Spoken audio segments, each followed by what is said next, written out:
So we'll stand and do the Pledge of Allegiance.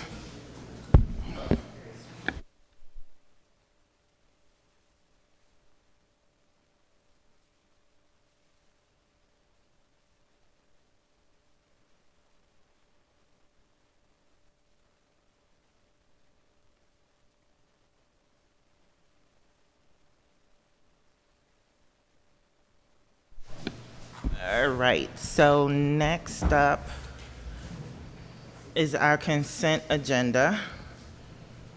Has everyone had a chance to review the agenda? Commissioners? Yes, no, maybe? Yes.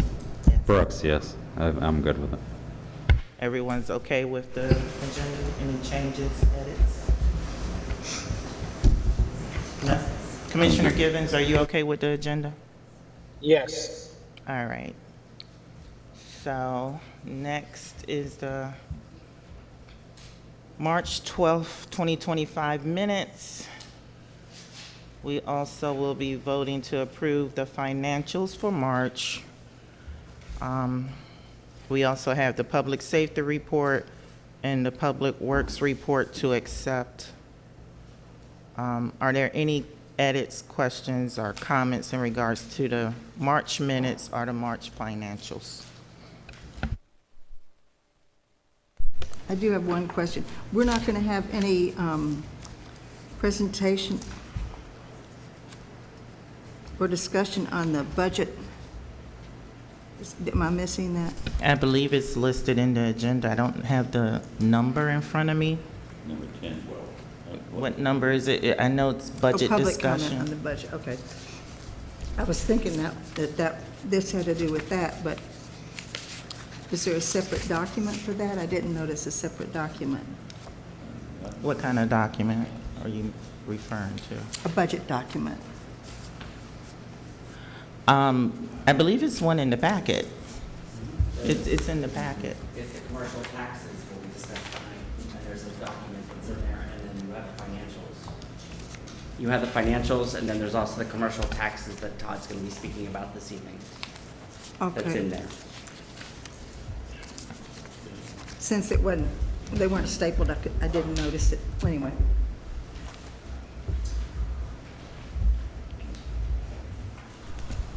Any other comments or questions? Commissioner Young? No. Commissioner Henderson? No questions. No questions from Ward 3. No Commissioner? questions. No questions. At large, no questions. Since there are no questions or comments, are we ready to take the vote to approve the March 12th, 2025 regular town meeting and the March financial report? If so, is there a motion? Brooks, I make a motion to move forward as said. Thank you. Commissioner Brooks made the motion. Is there a second? Henderson, second. Thank you, Commissioner Henderson and Brooks. We'll call for the vote, starting with Ward 1, Young. Young, aye. Henderson, aye. Wheatley, aye. Givens, aye. Brooks, aye. Motion passes. There were no nays or abstentions. Next, we have the public safety report. Did everyone have a chance to look at that today or yesterday when it was sent out? Well, it was sent out Monday, I think. Any questions for the chief? Is the chief on the line? Yes, I am. All right. Chief, you want to report anything out, and then if we have any questions, we'll chime in.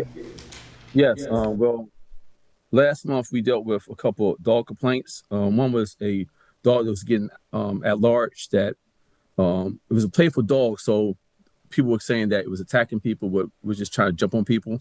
But we found out where the dog belongs to, who the dog belongs to, and we turned it over to Animal Control, and Animal Control came and picked the dog up. Due to the fact that it got out again when Animal Control was coming over to talk to the owner. At this time, the dog is still quarantined at Animal Control until the owner gets the proper paperwork and the shots for the dog.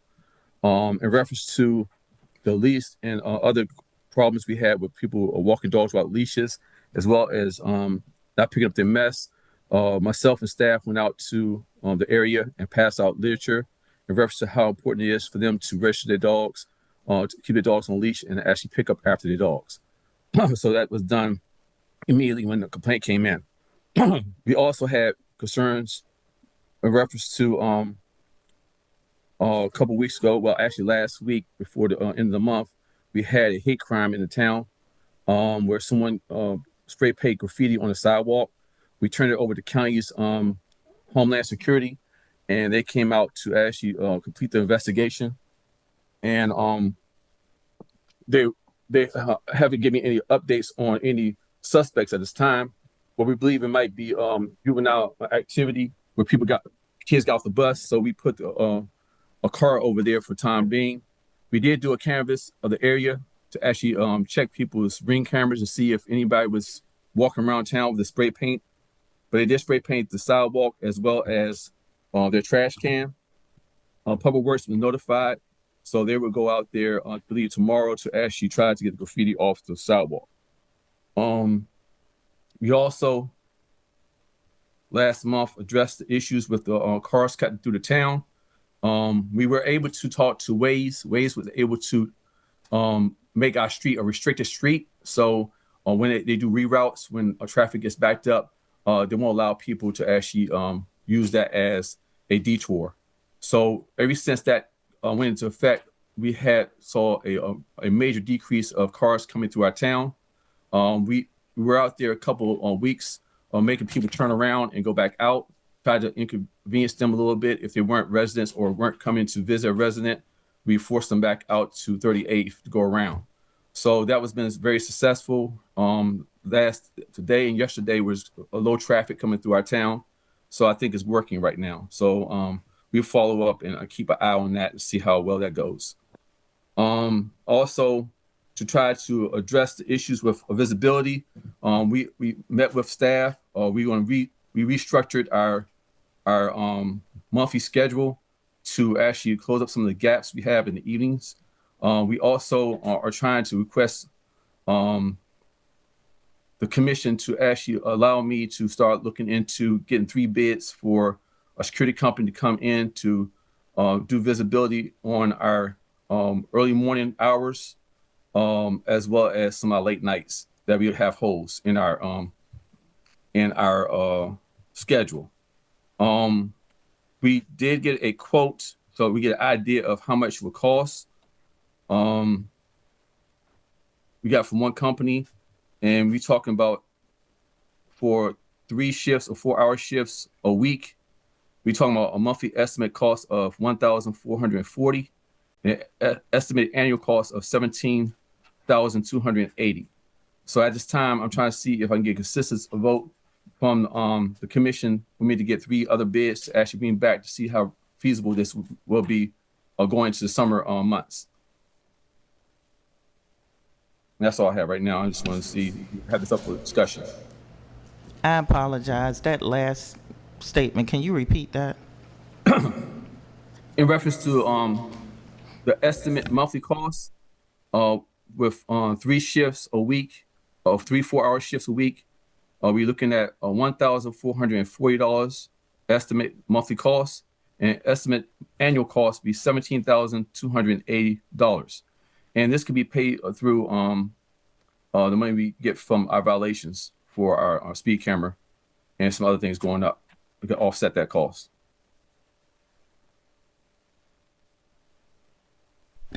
Okay, I'm trying to find that in this packet and I don't see it. So where is that located? I think the member was forwarded to the commission, Yeah. but I have it up on my screen if you want me to share my screen. Yeah, can you share your screen so we can see it? Because I don't see it in the packet. It was in the packet in the last meeting. It was in the last one? There's 77 pages. Well, how is it in there? Because this is the first time he brought it up. No, he brought it up in the last meeting. No, I brought it up in the closed session meeting, but it was told to bring it to an open session. 77 is tonight's packet. It is right here. There you are. Whoops.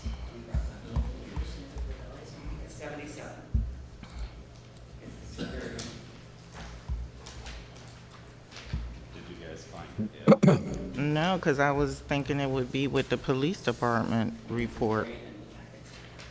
It's the last agenda item tonight. So this is something different. That's the same memo that was given at the closed session last week. This is the same memo was presented at the closed session meeting last week. You said it's page 65? Yes. 77. Yeah, because I was going to say 65 is the lawn company. So it's separate from the public safety report. That's why I can't find it. It's a separate agenda. But Chief, you're bringing it up now, or you want to wait? Yeah, I'm bringing up now, see if I can let me start getting 3 bids so I can bring it to next month's meeting. I'm trying to see if this might be feasible for the summer months when we get activity. I just want to make sure we have visibility in some of the time, the morning shifts, like, the 12 to 4s and some of the late night shifts that we don't have anybody working. Due to the fact we have holes in our shifts because we have one officer down.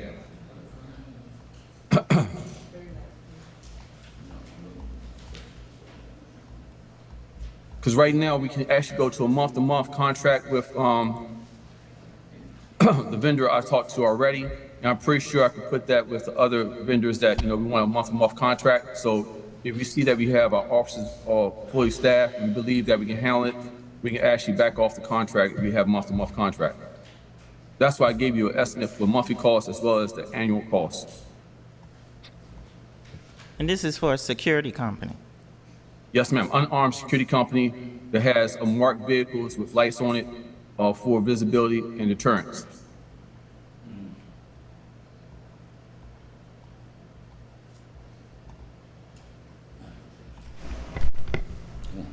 No, you go ahead. Go ahead, Commissioner Henderson. Yeah, I have a question. Do any of our neighboring jurisdictions use comparable services? And if so, what agencies are they using? Well, we have some communities in Prince George County that use armed security as well as unarmed security companies throughout Prince George County. The ones that I'm going to vet are the ones that are already in Prince George County and are doing work with small neighborhoods. Right now, I don't see any municipalities that have them. As of yet, I haven't done any research on that. But it's something that neighborhoods are doing that are our size and larger than our size city.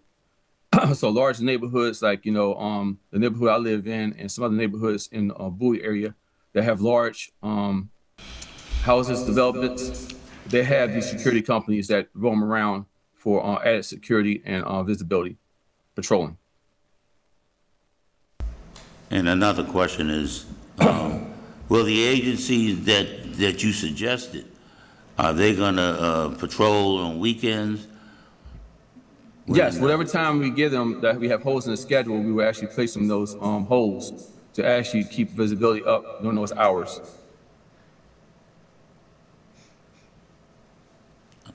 Okay. And we have adjusted our offices hours that the new adjustment's going to start in May. I spoke to John about it, and we're sitting down tomorrow to discuss the new schedule for the offices. But we still have holes that we are trying to fill in with overtime. But we want to go into the summer with all our patrol shifts, manned and equipped with some kind of security deterrent. Now, the other vendors, you said you had other vendors, or? No, I just have one right now, just get an estimate how much it's going to cost roughly. But I want to see if y'all give me permission to actually bring back next month 2 other bids so we actually discuss further. And if we want to move forward, we have 3 bids. And the one you gave us you didn't have any references. Can you get references from these? Yes, I'm going to get references, but I just trying to get a ballpark idea of how much it's going to cost, so I can speak on it tonight on how much it's going to cost us roughly. That's all I was doing with them, but they would give me a full packet with the references and everything.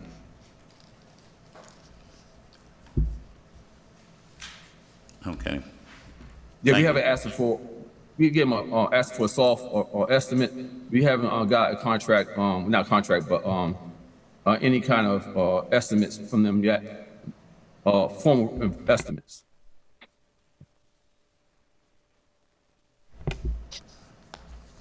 Thank you. No problem. Commissioner Young?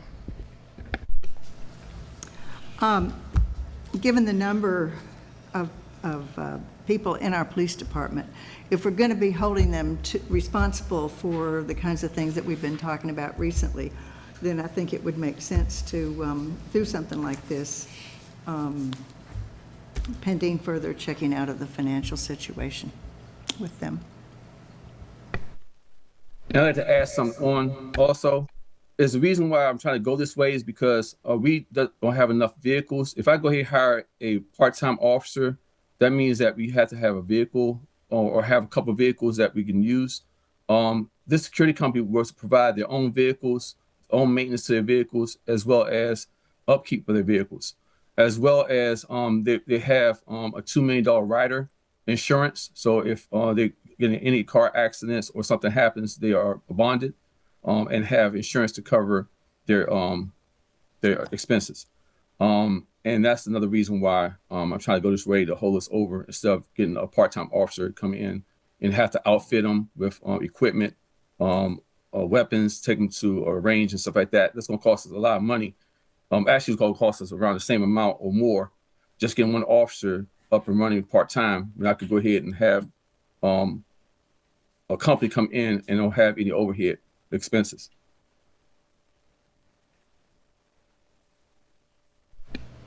All right, Commissioner Givens, you have anything you want to ask the chief?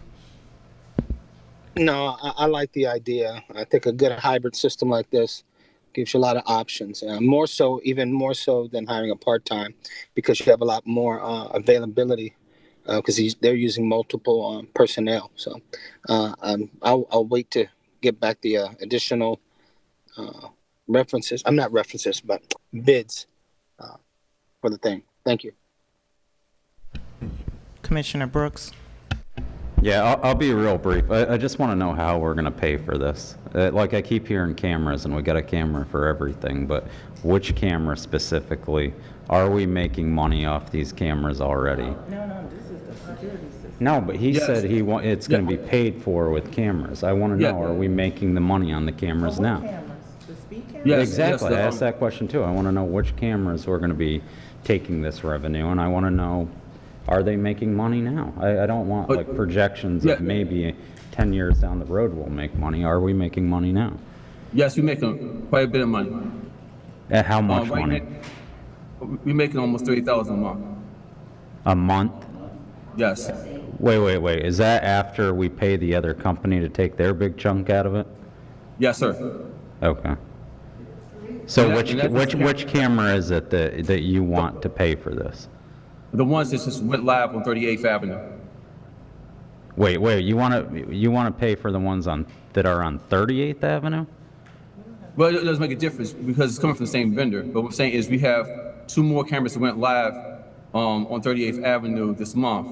And then our red light cameras are coming live probably next month. So we have the red light cameras coming back as well as 2 more cameras that's coming online. As that's online right now, that we start getting not invoices, but fines, fees being paid on those as we speak. We are collecting on those.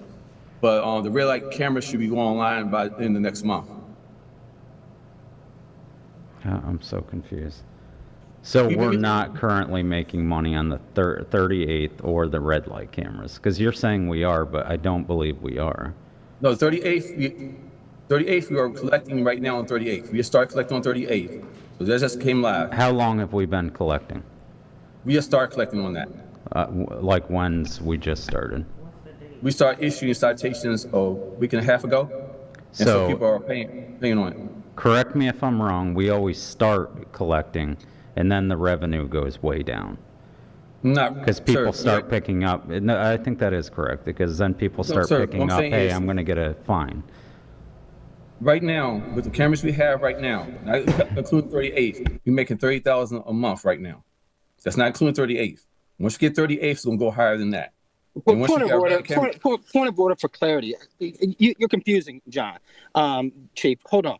What the chief is saying, John, is that the cameras that are already bringing in revenue are speed cameras. Both of them located on 30 on Bladensburg Road. One by the gas station, and the other one by the McDonald's on our side of the town. Those are already creating revenues, and I'd imagine you're tying that $30,000 number into those two cameras. Is that's that not? correct. Okay, so yeah, That's correct. he thought you were talking about the cameras that are not online yet. No, So, no. but and so just for some more clarity, John, you're required. The law stipulates, which is a little bit different than the red light camera, is that I don't know what the percentage is. You can tell them that the chief about how you have to spend that money Right. in public safety. Go ahead. Right. Speed camera money has to go toward public safety. And we have to show that it's going toward public safety or it goes back to the state. The actual money goes back to the state if we don't show expenses going out for public safety for speed cameras. So that's why, having this added expense is not going to hurt us. It's going to be pretty much paid for by the speed camera revenue. Okay, then I would just add this, because I'm not super opposed to it, but what I don't want is that we start spending this money on the security company. We're not getting the camera fines back, and then now we're paying out of the regular budget. So, and I think that's accountability on the police department, that if you start this service, keep paying for the service, we're not getting the fines back, it's got to come out of the police budget. And you're going to have to find ways to take it out of the police budget. Thank Is Todd on? Yes, he is. Yeah, I'm here listening. Todd, can you explain to him real quick how much revenue we're receiving in and how much we give back to the state every year because we don't show offset expense? Yeah, so year to date, we've collected $260,000. Now, year to date is through March, so 9 months. So the chief is right on that we're collecting about 30 grand in speed camera revenue. The way the speed camera revenues work, and this is the part of the equation that we didn't get to, but the town gets to keep the first 10% of its total town revenues, and then its direct costs. So this isn't a direct cost of the speed camera revenue program, Chief. So that I just want to clarify that for the group. Right. We can use it for public safety, but it's not a direct cost. We can't offset the speed camera revenues. So essentially what Chief is saying is if the town made $1 million, it would probably have to pay half of that money back to the state because of that 10% plus cost equation. That's what he's asking the question on. And I think I clouded the issue, but I just wanted to clarify we are collecting 30 grand on speed cameras a month.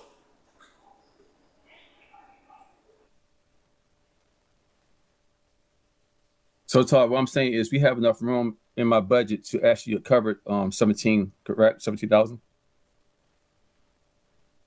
Let me review for a second.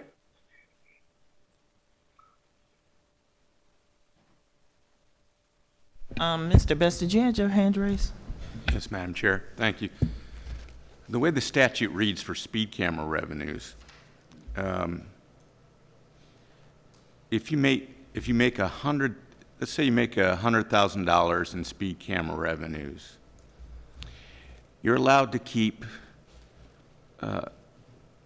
You're allowed to remove or minus the direct costs, like the officers reviewing the citations, cost in processing the citations. Those are direct costs.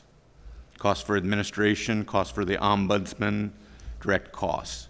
So once you take that cost off, you have a net speed camera revenues. You're allowed to keep and use for public safety purposes only 10% of your annual budget worth of speed. So if your budget is $1 million, you can keep potentially up to $100,000 of speed camera revenues. Anything else you make above that, if you have a very, very robust speed camera program, you make a lot of speed camera revenues, but you have a small municipal budget, you have to give back everything that exceeds 10% of the net speed camera revenues. You got to give it back to the Comptroller of Maryland every year. So I just want to clarify that. That's the way the statute reads. Todd, have we been doing that? Yeah, we haven't hit the threshold yet. So we haven't collected enough revenue to break the 10% plus costs equation. That's where I'm saying if we go to $1 million, then I wouldn't expect the town to keep all $1 million is what I want you all to be prepared for as these other cameras go live. Okay, speaking of cameras, the cameras on 38th are speed cameras, correct? That's correct. And they went live this week?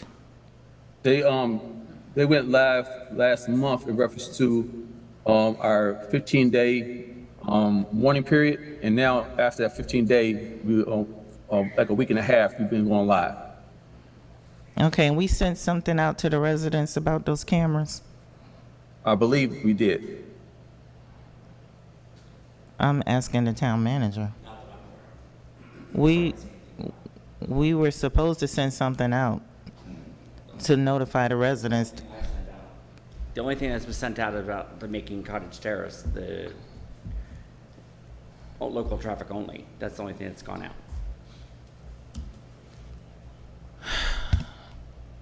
I didn't even know those cameras was live. Did anyone else know the cameras were live? I spoke about it last month that it went live. I understand that, Chief, but I'm just asking a question. Did anyone else know? Yes. So Commissioner Givens said yes, the other 4 commissioners said no. So Commissioner Givens, I'm not sure how you knew about it. No, he's, if you guys pull the tape, he did talk about the cameras going live. And now I do whether it remember was him talking about it, yeah. But I Well, didn't know yeah, they no. actually went live. Well, yeah, I mean, yeah, I don't think we've had a meeting since they've actually went live. But nevertheless, just so we're not confused, the law for the red light cameras that'll be coming back online is different than the law for the speed cameras in regards to revenue. I'm not sure what that difference is, but perhaps Kevin could give some clarity on that as far as what we're able to retain. I yield back. Okay, but I wasn't really asking about the revenue. I'm just trying to find out when the cameras went live. Can we stick to one topic? So, Yes, Chief, yes, ma'am. you said Yes, the ma'am. cameras. I know you talked about the cameras. I you told- remember and the you told us- conversation. Right, and you told us to make sure we send something out. I remember Yes. you said, make sure. Yes, you did say that. And, Yeah. and I told you that I'm not sure if it went out or not, but you did ask for the, something to be sent out to the people at the meeting Yeah. that I discussed this. Yes, Yeah. you did. But I don't think it went out. Did you prepare something? Chief? You told the town manager to do it, ma'am. But like I said. No, I told him to send it on constant contact. I would assume you would write it since it's under your department. Yes, I wouldn't I had a expect form him to writing. write it. Okay. Can you Yes, ma'am, write I'll something write. so? Yes, ma'am. Because we also said we would put something in the newsletter as well. Yes, I ma'am, you haven't did. seen anything go out. So people ma'am, don't I'll- even know that we have these cameras issuing citations. Does, Yes, ma'am. you know what I mean? Yes, ma'am. All right, so, but the red light cameras, we're still waiting on those? Red light cameras, they have been approved. We're just waiting for Pepco to put in the power.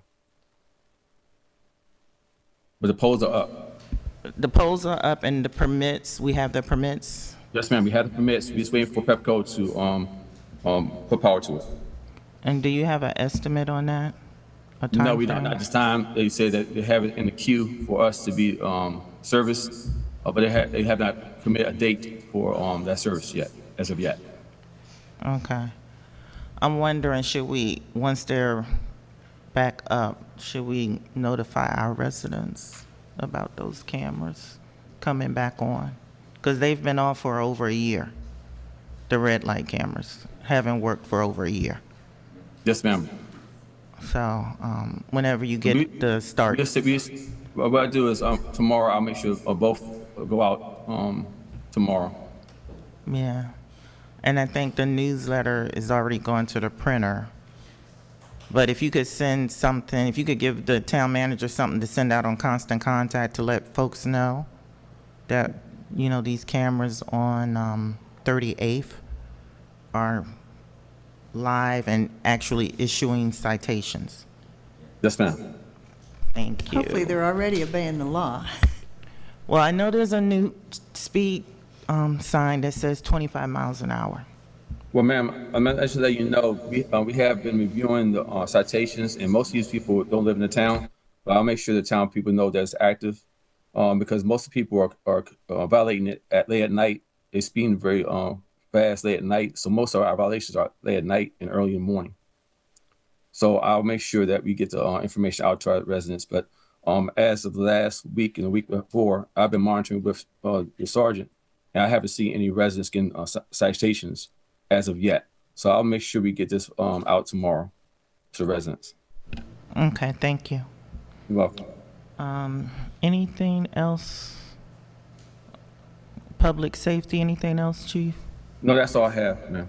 I just want to know if y'all give me permission, if you do a quick yes or no, give me permission to move forward of getting 3 estimates to present to y'all next month in reference to the security company. I think Commissioner Young, you said yes. Commissioner Henderson, did you say yes or no? For this program or the security officers? Yes, as long as we have some other bids. Okay, and I think Commissioner Givens, you say yes. Commissioner Brooks, you said, I'm a no for right now. I didn't give my thoughts, so I'm gonna give my thoughts now. I agree with Commissioner Brooks. If you were gonna say yes, I was gonna say, make sure the money is there and where the money is coming from. But honestly, it's a no for me as well. But you have 3. Okay, I'll make sure we do some research, ma'am, and I'll get with Todd and show you that we can actually have enough money in the budget to actually pull this off. So I'll have that for you next month as well. So make y'all feel more comfortable. Thank you. Just to clarify, we're just getting the 3 bids at this point. We're not deciding on anything further than that.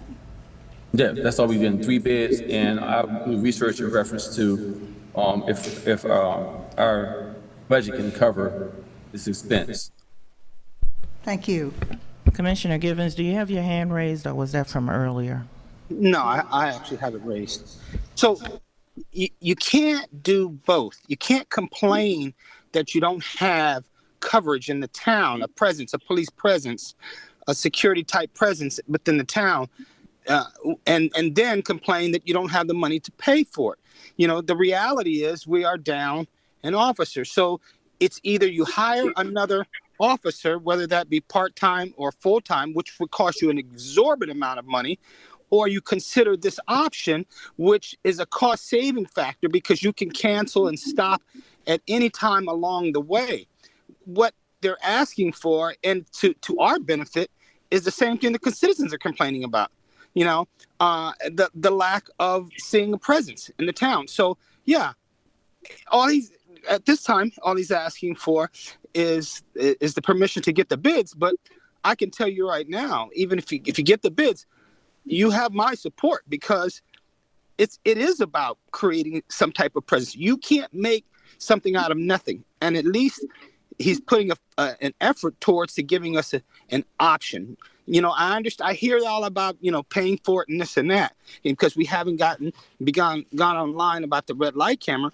But the reality is, even those funds that when they do come online, you're going to have to put them towards public safety.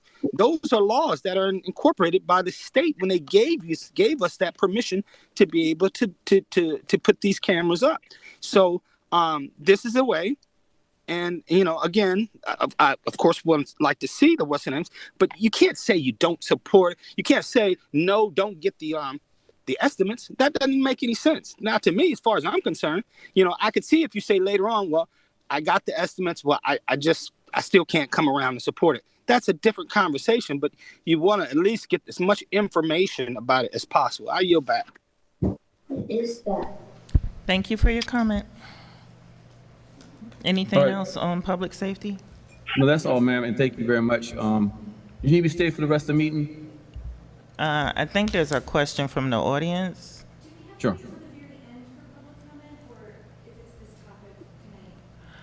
Well, we usually have a specific time frame for public comments, and we allow, as a courtesy, for public comments during discussions, but really, you should wait till the end, but if it's going to be quick, you can go ahead and ask your question.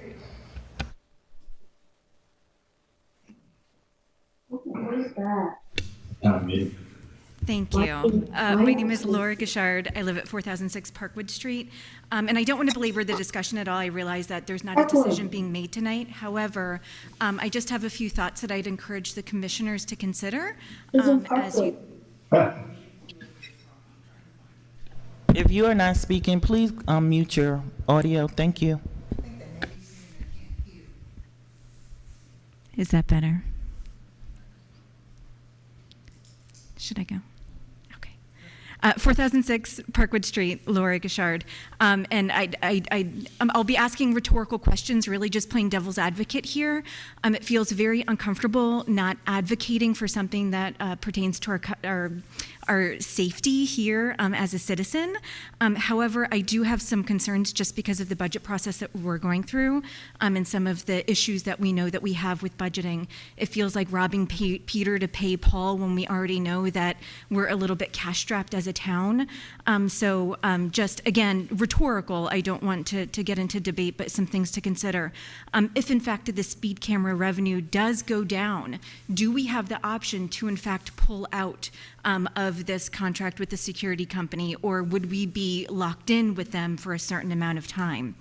I would also ask if we have data on what the current safety issues are that we're seeing during those times that are not currently staffed by the police department. What types of crimes are they? What days of the week? What are the hours of most concern? And if we're seeing and again, this feels difficult to say, but if we're seeing very low-level crime, is it really worth it to pay this much money on an annual basis for somebody to patrol? And would they be able to actually enforce anything in the moment if they see something happening, or are they just going to in turn relay what they are seeing in person to a police department that would have to respond in the moment? And so I just question, is the juice worth the squeeze? Yes, we all want to be safe, but I'd really love to see the data on exactly when and where and what types of things we're currently seeing so that we know what we're trying to combat by spending this money in this way. Thank you. If I could ask Thank some you. questions. And then there's a couple of comments in the chat. Yes, to answer your questions, ma'am. Yes, we knock on wood, we not have the crime levels that other people in the area of the region has. Excuse me. I'm sorry. Yeah. Can you hear me? There we go. Yeah, we don't have the amount and volume of crimes that other people in the area has due to the fact that we have these we call barriers. We have the train track, the river, as well as the cemetery and our industrial area. So we don't get the volume of crime that the other municipalities in that area receives. But we do have our crime trends that come through every so often. Our death from autos are something that occurs every so often, not all the time, but like I might get a spree for like a week or two. Then it's quiet for a few weeks or maybe a month. Then all of a sudden I might have another spree of deaths from autos. We don't have any break-ins, knock on wood, no robberies in our town, knock on wood, or any major crimes. But the presence is what people want to feel safe. So that's why we're trying to go to unarmed security, just to have the visibility. And when you have a car going around with their lights on, it is a deterrent to keep these individuals thinking twice before they come into the town to actually do these petty crimes. So that's what we're trying to do, is to try to deter this crime by having visibility and also giving a peace of mind to our residents that they feel safe and secure getting out their cars at certain hours of the day. So that's what we're trying to do. In reference to what you said in reference to costs, yes, we can't offset by the speed cameras because when we have more cameras up, it would pay for a salary of an officer, as well as their equipment they use. So that's going to free up money in my budget to actually give back to the town, to actually put it back into public safety, to actually pay for this program. Like I said, the 2 cameras right now we have online is making $30,000 a month. That's going to pay for 2 years, just 1 month for this program. So it's going to be a drop in the bucket of what it's going to cost to keep this up and running. Getting back to what you asked me in reference to, can we shut this down? Yes, that's why we're going to talk to all these vendors that we are going to interview, is that we want to have a month-to-month contract with them. The one I spoke to already, he's wanting to give us a month-to-month. That means that as long as we give him 30-day notice, we can cancel out service. So that's why I gave you the monthly estimate of how much it's going to cost. That, if we want to stop at any time or say, let's take a break, we can. I'm just trying to have something right now. That's why I want to go month to month, is because hopefully we get an officer back soon. But I need something just in case it goes further than the summer, that I have those hours covered. And that's what we're trying to do. I hope I answered all your questions. Thanks, Chief. I'm looking at the memo, and it has a monthly cost of $1,440, and then an estimated annual cost of $17,280. Is that for a year? The annual cost, that's for 1 year, a 1-year contract? Hello? I'm sorry. Can you hear me now? Yes. Sorry, but I had myself on mute. Yeah, we're only doing 3 shifts of 4-hour shifts a week. But you're getting quotes for a year. Are you getting quotes for a month to month? We get quotes for month to month. I'm just showing you how much, if we go for a whole year, how much it's going to be roughly. Because what I want to do is, I want to make sure we have a whole year in the budget, just in case we want to go longer.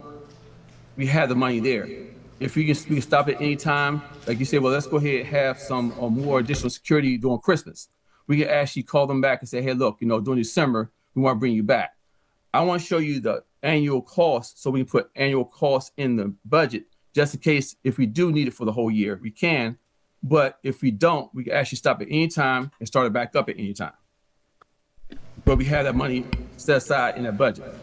Okay, so you're saying that you're going to go out and get 3 quotes for this security service for 3 4-hour shifts per week, but we don't necessarily have to use them For the whole year? No. for the whole year. No, ma'am. But if You're we locked in. sign a contract, aren't we going to be locked in? For month to month. The vendor I spoke to already, he's willing to do a month to month with us. But what I'm gonna do is put that out with RFP, saying that, we want month to month to everybody. We want to be able to do a signed contract that we can go out after 30-day notice. After 30 days, we want to be able to withdraw from a contract if we have to. Okay. All right. We want to have that flexibility. And I think it's great because to have that flexibility, like you said, if we get to a point where we get our officer back, we can actually close it out.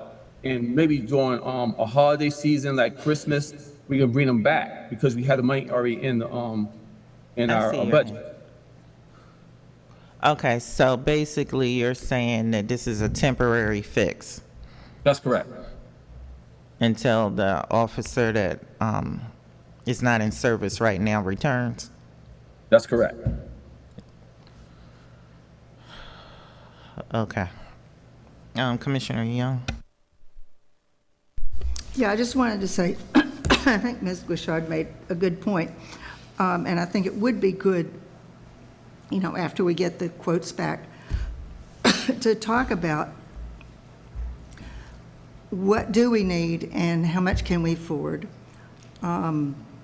We've never had a police force that it was 24 hours a day, every day. It's always been a situation where, even if you call, if there's no one on duty, then it's the county police who gets called. So it would probably be good to make this a subject, to get input from all the people in the town who have some interest in it, and Also, obviously, from the police, if it's a temporary thing, that may be all we need for now. But I guess this originally came up when we were talking about the intersection at 38th and Cottage Terrace, and the coverage, and also when one or two police officers were sick, and then the other one had the issue that we're dealing with right now. But after we get these bids, it would probably be good, Chief, to have, input from you and input from townspeople on what we want from the police and what this general crime situation is in the town. I know it varies a lot. I remember a year or so ago, there was a guy that, maybe it was more than a year, was going through people's yards and actually porches over on 37th. But it'd be good to just tell people and, have that as a major subject for a meeting and look at the current situation and what we need at the moment. Yes, ma'am. And also, I do provide monthly crime stats in my packet. So if any town people want to look at my briefing report, my monthly report, they will see the crime stats for that previous month. Thank you. You're welcome. I think we had also asked that the stats be added into the newsletter. I know I saw it in there one month, but I haven't seen it consistently. So can we please put the stats back in the newsletter? Because that was where we used to send it out monthly for those who don't attend the meetings. Mr. Best, you wanted to make a comment? Madam Chair, I wanted to state I represent 2 other municipal corporations, and I've practiced municipal law for 20 years, and I've not yet seen a municipality with a police department have security arrangements. Now, there are numerous HOAs that have such arrangements with security forces, no doubt. I think it's a good idea, and I'll tell you why. A lot of times when small municipalities run speed cameras, they make significant revenues, and as long as they stay within the 10% rule that I spoke of, they're typically searching for ways, because speed camera revenues that are allowed to be kept by a municipal corporation are limited only to public safety purposes. And so a lot of times you search for where you're going to spend this money, particularly when you have high influx or high revenues coming in, as it appears you are with what is going online is twice your number of speed cameras, maybe not twice the number of citations, because there's less throughput on that other state road where you have these new speed cameras, but there's no limitation on red light camera revenue. As it is, that goes right into your general fund. You use it for whatever purpose. It can be used for public safety or other municipal matters that are in your budget, but speed camera revenues are limited to public safety. And I know for many years, Forest Heights, that had speed cameras on a Maryland 210 with 90,000 vehicles a day, they were making well over $1 million in revenue a year. They were hard pressed to find what they're going to spend it on that's limited to security or to public safety purposes. So I think it's a good idea. But let me also say it's a political question. It's more of a political question than it is a legal question. So thank you. Thank you, Mr. Best. Mr. Best to clarify one thing in the statement. Sure.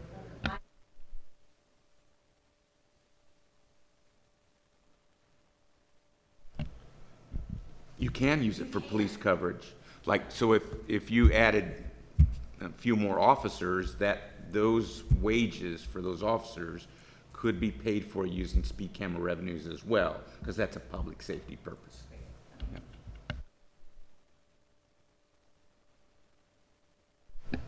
Did that answer your question? Yes, that's great. Okay. Yes, and getting back to what Mr. Best was saying, the benefit of having this kind of agreement with this company, for instance, if our red light camera goes down, we don't have to worry about it. We on a agreement where we actually cancel after 30 days. So that is beneficial in case the red light cameras go down again. We can eliminate that expense. So it's not like something like you hire another officer. You're taking a risk. You're hiring an officer that is being paid for by the red light camera. Then all of a sudden your camera systems go down. You still got to pay that officer that's employed by you.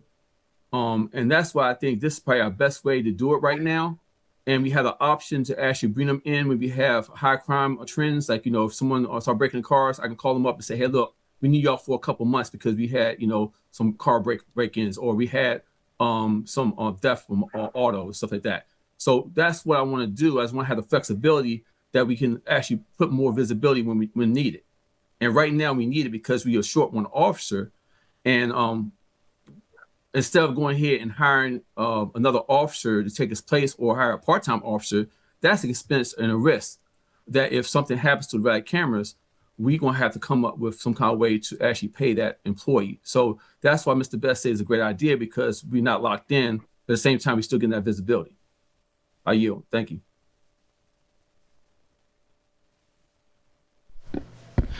All right, thank you. We're gonna move on because I think we discussed this quite a lot. So next up is Public Works. Commissioner Givens, are you ready to give the Public Works report? Yeah, so basically, we have been doing interviews in regards to the public work position. The public works position that we're seeking, that we have open, for interviews, is for a skilled laborer. It's different than the previous public works that were not able to accomplish many of the tasks that were needed of the town, and so with this opportunity we have is to ensure that we get the needs of the towns fulfilled in a manner in which is most efficient for the town. We're putting together systems right now, SOPs and systems in place in which we are more efficient. So when the new person comes in, those things will be done in a timely fashion, where there will no longer be or should not be complaints of trash cans being overfilled and trash at the bus stops and filling the water cistern down to things. And those are minor things, very, very minor in nature, that were not being accomplished as promised. Even the leaves, as one resident was expounding on, because they were only doing them at the time 4 hours a day in an 8-hour tour. So we're trying to put these different opportunities in front of the commission so that we can get these tasks accomplished. We do need to. We installed 2 more of the poop stations around town, and John Brooks and I believe the town manager are working to get a grant to be able to get some more poop stations so that we can put those around town as well. We did get the trash cans in. We got the lids in. They're outside. One is erected outside of the door with the lid on it. They are in black in color. I would tell you, one of the things that we have brought to the commission is how are we going to put these out? Are we going to put them out just in black, perhaps just put a logo on it, which would probably be the cheapest way to do that. If we wanted to consider, I like the paintings and stuff like that on it, but I don't really know, to be honest, right now in this climate, this financial climate, if that's feasible. Perhaps we could continue to have them black right now, and then if we were able to get a grant in the future, then perhaps bring them back in and do the artwork through a grant process. That's probably what I would recommend at this time for that. We've started to put up hand sanitizers on poop stations, and that's not an additional cost to the town for the hand sanitizer, because we have a whole pallet of hand sanitizer from COVID. It's just an idea that we put up to utilize some of the things that we already have in our in our what's the name. So that's really all I had for update, unless John had anything. And because I think that you're talking about the trash shed separate. Is that correct, John? That is correct. Okay, so I'll yield back at this time and answer any questions anyone may have. Thank you for your report. We'll start with Ward 1, Commissioner Young. No question. Henderson, Ward 2, no questions. Ward 3, Commissioner Wheatley, no questions. I guess Givens isn't going to. Brooks, no questions at this time. Thank you. All right, we'll keep moving on. Next on the agenda is a presentation by Paycom. Point of order, ward reports.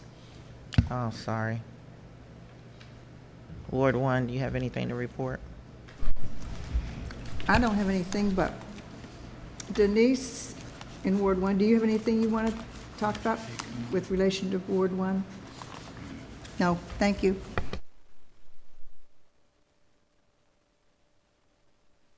Ward 2, are you anything to report out?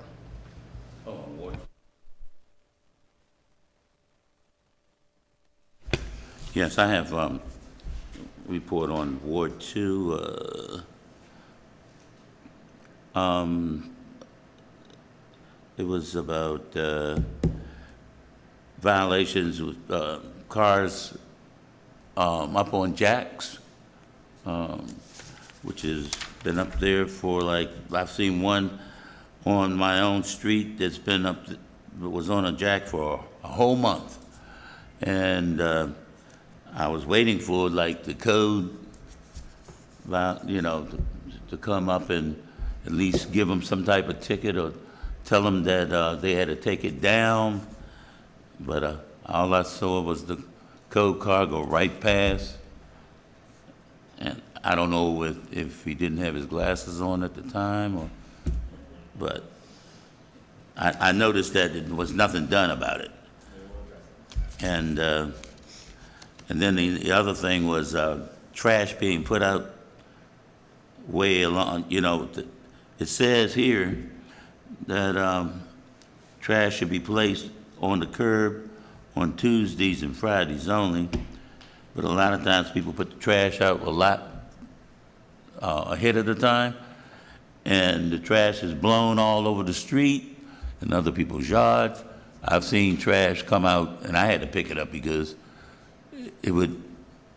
a car would go past and ride over, and the stuff it'd be dragging up under the cars. And that's how bad it has been the past week with the wind blowing. And the trash was way across the street under other people's cars. And the neighbors across the street was complaining. And that was another code violation. And like I said, I could see the car go by, but like I said, I haven't seen too many tickets or warnings being placed up. I think that's, and one thing, I have a suggestion that I noticed that the scooters, they drive past, they're coming from down the street on 40th Avenue. But when they come straight through, they go right past that sign at Parkwood Street and 40th Avenue, and they never stop.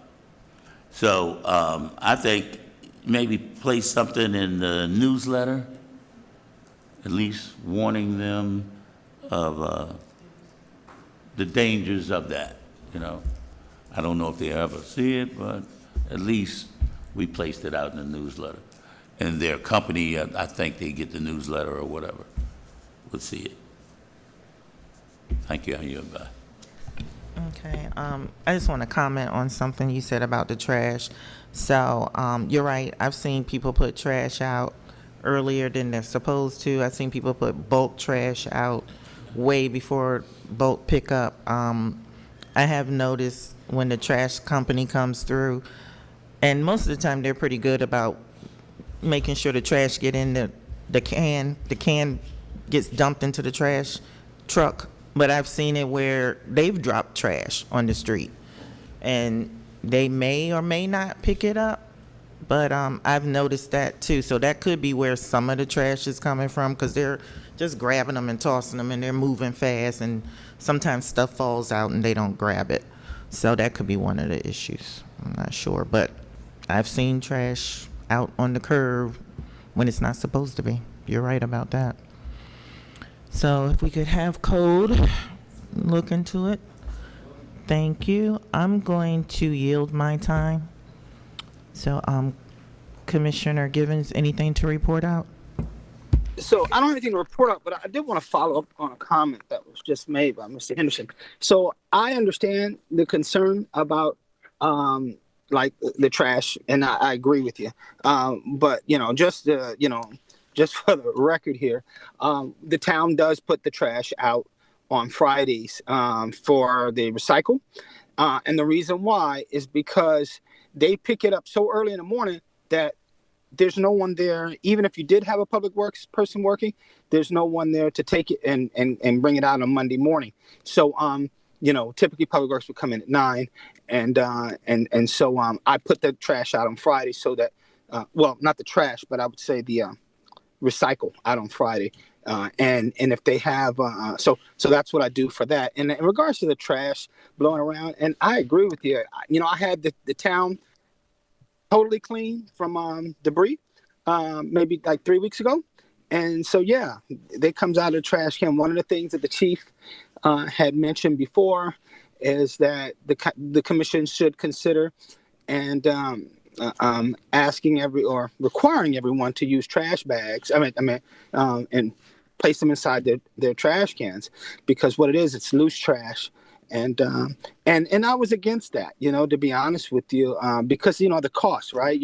It's another thing, we're asking people to pay for, but at the same time, I gotta be realistic now that I'm actually out there doing the work, that this is the major reason why the trash gets because if it's inside the bag, inside the trash can, even you wouldn't get that problem. But when they're dumping the trash, like you said, and it's not bagged, then it kind of blows all over the place. So, and I would say maybe perhaps it's not something we have to enforce, but perhaps we can consider asking people to start to bag their trash and place it inside the trash can. And we don't necessarily have to make it a mandate, but that would help cut down on a lot of this trash blowing around, outside of the people just being disrespectful and throwing trash on the ground. So tomorrow, I'll be there at the town working tomorrow, and after I pull the regular trash throughout the town, I'll go by and start picking up litter pickup. But again, we have to try to think about those things for the future and moving forward. I yield back. Thank you. Thank you. At large, anything to report? Well, I do wish Commissioner Henderson would stop picking on me about my scooter, but other than that, for the interest of time, I yield back my time. Thank you.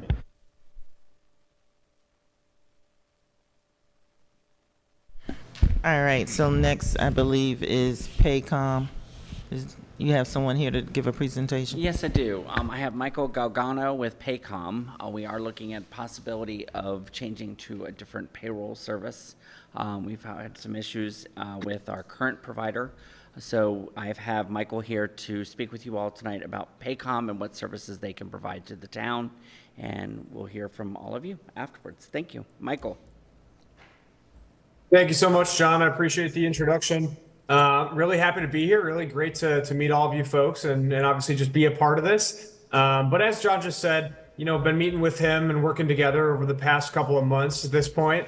So obviously identify what those main causes with your guys' previous provider were, and obviously causing him pain, and obviously worked up a solution to identify all those things and put together a little presentation for you guys to familiarize yourself a little bit more with Paycom, and obviously the costs associated with that.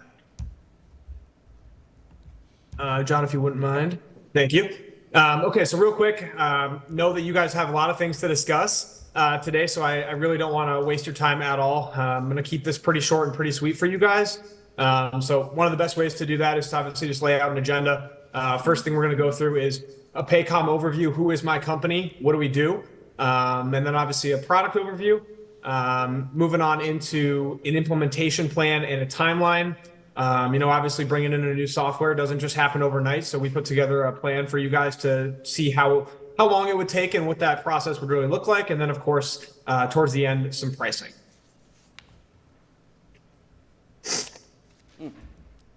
Jonathan, thank you.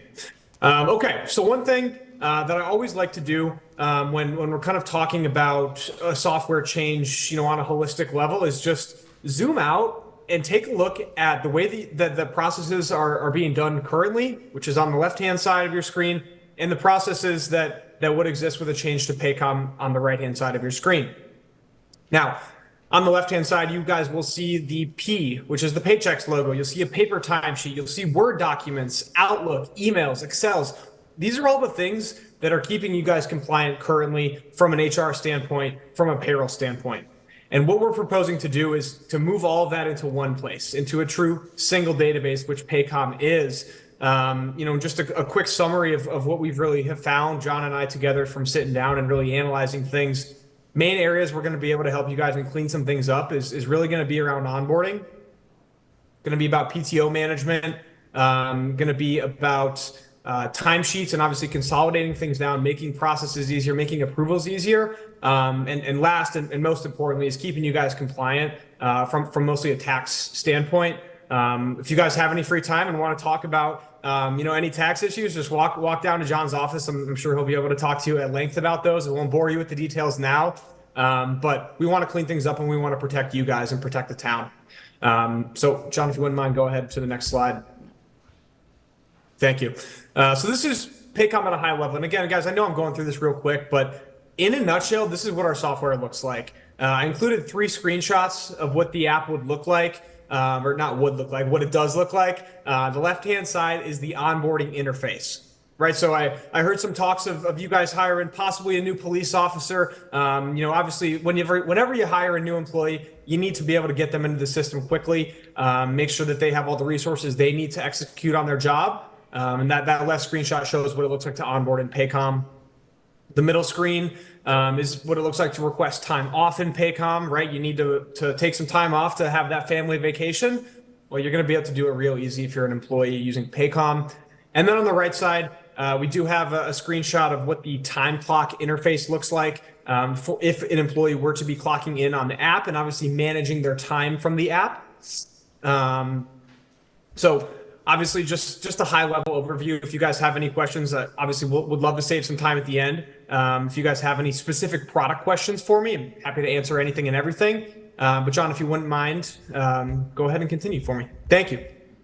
Okay, so as promised, want to just run through a quick implementation overview with you all so you can know roughly how long this would take, when would we start incurring some costs, all those good things. And the first thing, week 1, formalize a partnership, right? Obviously, we have to sign a few agreements, make that setup fee. But as soon as that is finished, guys, we would begin the first phase of implementation.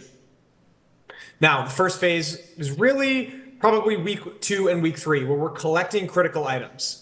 Right, we're collecting, all the tax POAs and the tax filings that you guys have done this year. We're collecting all the personal information of the town employees, so we can obviously have them properly imported into Paycom. We're collecting, the employee handbook that your employees have to sign. All those kind of things. We're collecting those and we're getting them into the system. Okay. Now you see weeks 4, you see week 5, and you see week 6. This is the second phase of implementation. We call this verification. Right. And obviously, we just brought a lot of data into our new system, and we're not 100% sure that the data is accurate. Right. Well, we need to confirm that data before we start doing anything in the system. So we have handfuls of meetings between John and I and a few other folks from Paycom, in which we'll be going through and making sure all the employee information was brought over correctly, all the rules are set up correctly, and the system runs as needed. Now, the second piece of that, we do actually involve the employees in it. Right. If I was to ask John and say, hey, John, what is, this employee's address and social security number? He would have no idea. right? So what we do is we actually have the employees verify their information, because at the end of the day, they know their stuff better than anyone does. And so at this point, we're probably 6-7 weeks in. We begin training with the employees. I am obviously the sales representative for Paycom, but I am also the implementation specialist. So I do the entire thing. I'll do all the training for the employees, do manager trainings, and obviously train John on how to process payroll and keep things in compliance. And then we're obviously to our first check date, which understand is for you guys, obviously going to be in the summertime. Not anything we're doing right now. But on that first payroll, we're going to be running that with John hand in hand, obviously the second, third, fourth as needed. John, if you wouldn't mind, go on over to the last, or excuse me, not the last, but the next slide for me. Thank you. So cost, right? I do have a breakdown on our final slide, which we'll get to in just a second, with what is included for this cost. But obviously you guys need to know this. So the number that you guys are really needed to take a look at is going to be on the right side. You see annual estimate. That is just under $12,000, $11,923.08. Again, this is for using Paycom for the course of a year with roughly 10 employees on payroll. Now, one question that I do anticipate getting, but I just want to kind of be proactive with, should you guys scale up, right? Hire 5 more employees, hire even 6, 7, 8 more employees, would your costs rise? The answer is no.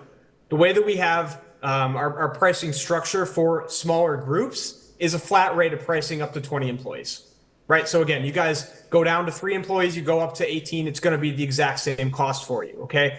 And it breaks down to a per payroll fee, right?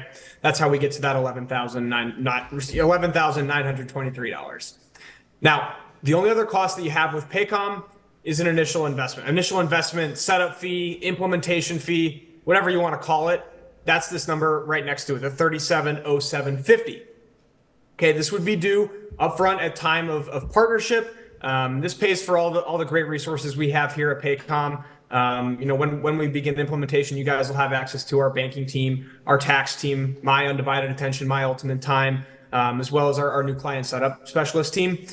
Just to ensure a smooth transition, ensure everything is done right the first time, so we don't have to go back and do this again in 2 years and again in 5 years. Now, one important call out to make on that initial investment, it is at $37,07, but it is encapsulating a security deposit on a physical time clock, right? That's how the employees currently clock in, right? They have an actual physical time clock in the location. So there's a $900 and there's some change on it, but it's about $900 is just a security deposit on that time clock that would obviously be returned to you guys.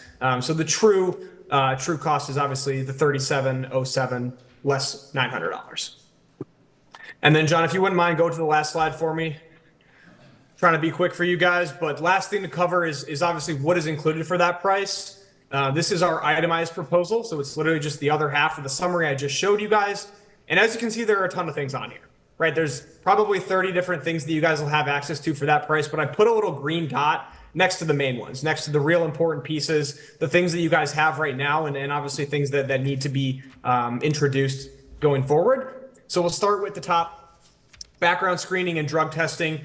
Both of those things are done within Paycom, right? We have obviously a partner for the drug testing because we don't administer our own drug tests, but the background checks are all done in-house.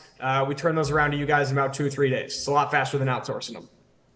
New hire reporting. Like I said, when you guys do hire that next employee, we will handle all the state compliance, all the EEO reporting, documents and checklists, self-onboarding. Again, keeping you guys in compliance, want to make sure everyone is signing off on their OSHA policies and their HIPAA policies and all those good things that you guys have.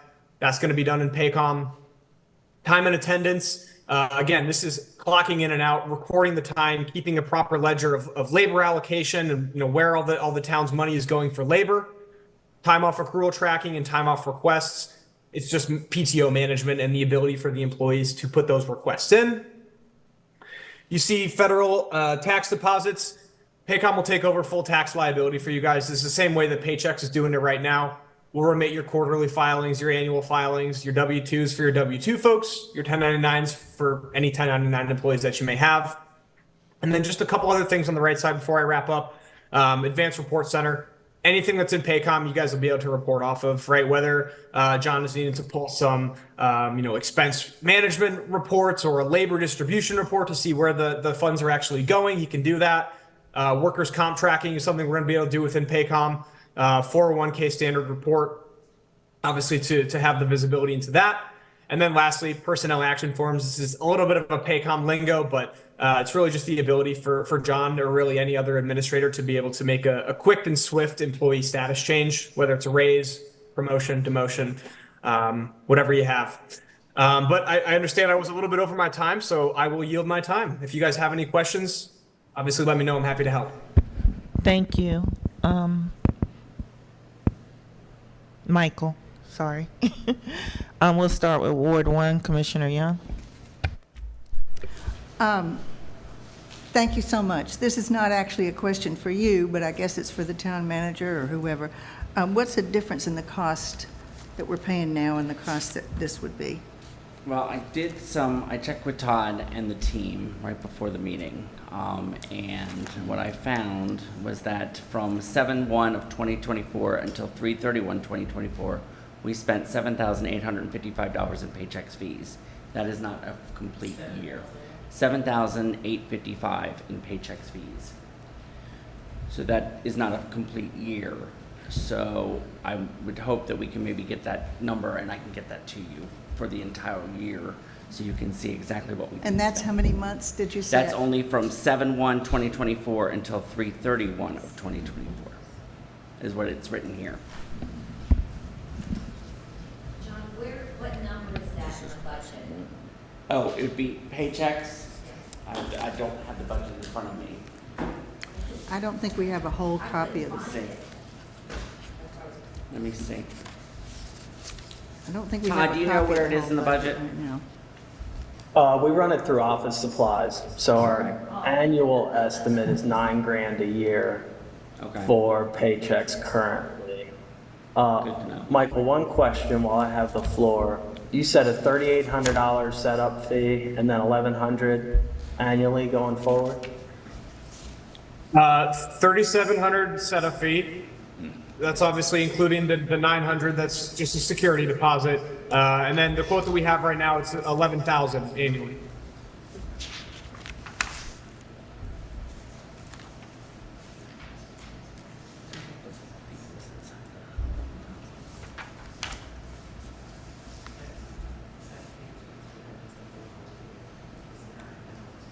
Well, it sounds Yeah, like so- a very good program.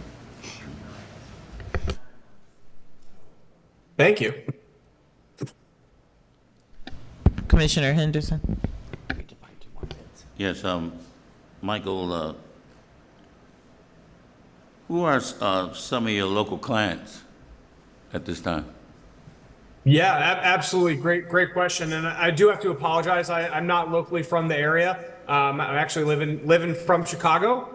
So if you were to ask me, who are the Chicago clients, I could rattle them off for you. But what I'd be happy to do is send John over a client list of other municipalities that we have in Maryland, and he can forward that along to you if that would suffice. Okay, thank you. And is it additional fee if a check needs to be reissued or canceled? No, sir. Okay. And do you have any samples of the types of regular reports that you will be given to the town manager or advanced reporting available? Yes, sir. Absolutely. That's something that John and I have gone through actually pretty extensively in our meetings. But yeah, absolutely. I'm happy to provide John with whatever reports that he would need to see. Can also record a video and send that over, and you guys could watch that if that would suffice as well. Thank you, Michael. I yield back. Yes, sir. Michael, I have a quick question. So you said it's 3,700 setup fee, and then the yearly cost would be 11,000. Yes, ma'am. That's correct. So is the 3,700 part of the 11,000, or is that in addition to the 11,000? In addition for the first year, but it's not a recurring charge. Okay, so altogether it would be 14 $9,700 for the first year. For year one, correct. Okay. And currently, we're paying paychecks $9,000 for the same service. It's actually showing 10,473. If you gave us 9 months at 7,855, so it's the current.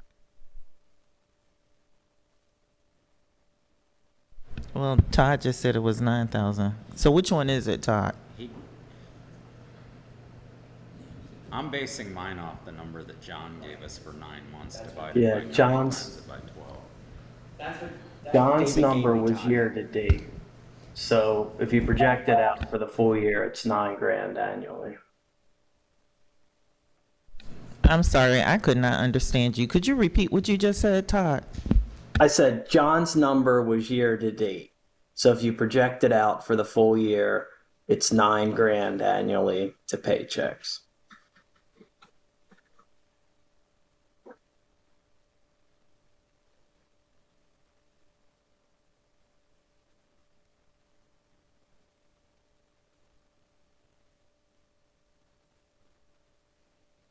All right, thank you. Commissioner Givens, any questions, comments? No questions. Thank you. Commissioner Brooks? Commissioner Wheatley asked my questions, so thank you.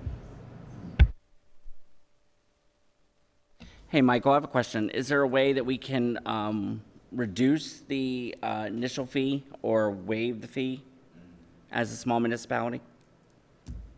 Yeah, absolutely. I mean, guys, that number is not set in stone. That's the book value that we've obviously put our heads together. That's what it comes out to.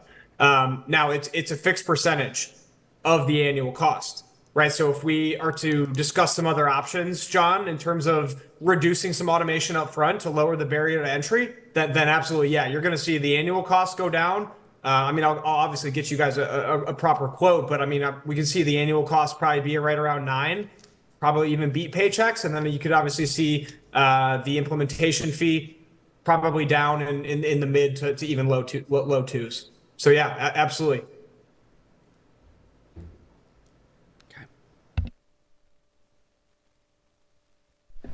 Well, if that's it, thank you so much for your presentation and for joining us tonight.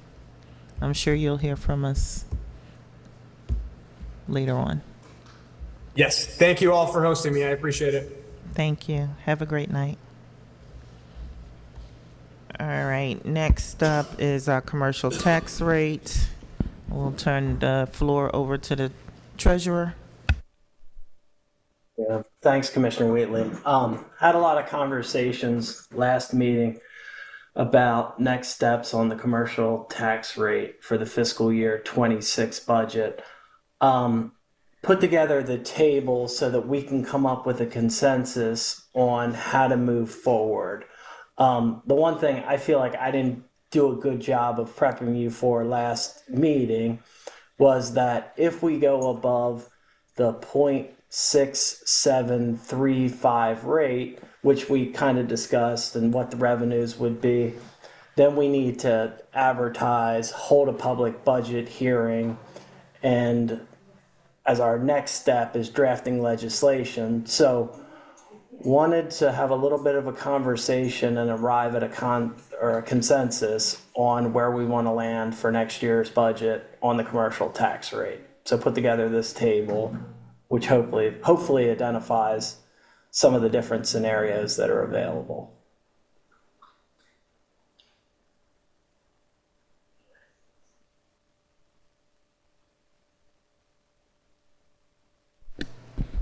So these scenarios are what you're suggesting?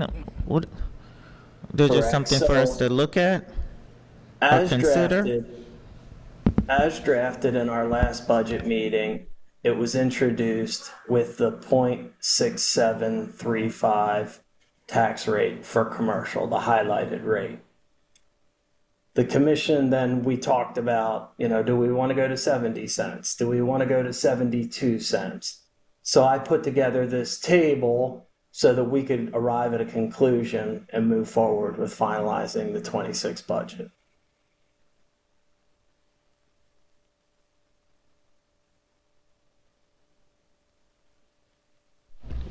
Okay, Could so I the one, clarify real quick? yeah, Because but, I brought this up. I gave him these rates as possibilities for increases. And most of these numbers, I think he was running estimates based off, like what the projections of increased revenue would be for each level of increase. Because I had mentioned 0.72 increasing business tax, commercial taxes to 0.72. So I think he's giving us possibilities here of, this is how much increased revenue, et cetera, for these different rates. okay, so the one that's highlighted is the 0.6735, which is what we had stated last month, right? Correct. And that was gonna give us, a revenue of $36,599.78, which is what's highlighted up here. Correct. 26 column, so 376, 118. Okay, so we need to figure out which option we're gonna go with. That's correct. Yep. And you did send us the going rates in, other municipalities in this area, right? That's the link you put in the chat at the last meeting. I think it was at the, Could I say I something? can share it again, or yeah, you can say something. I'm just trying to understand. No. I think it'd be really good if he pulled up the tax rates for other municipalities. I brought this up because we're not comparable at all. Like That's our what I just business, I said. know. So if he pulled it up, it would show people like other towns. And I'm not trying to be at a exact comparison with them. But if our commercial tax rate's not going up and everybody else is up here, we're just losing revenue. So yeah, pull them up. We'll take a look at it and That's see what I was just asking him about. No, that's what I was saying. I agree with you. To Yeah. pull it up and we can all see it and take a look at it.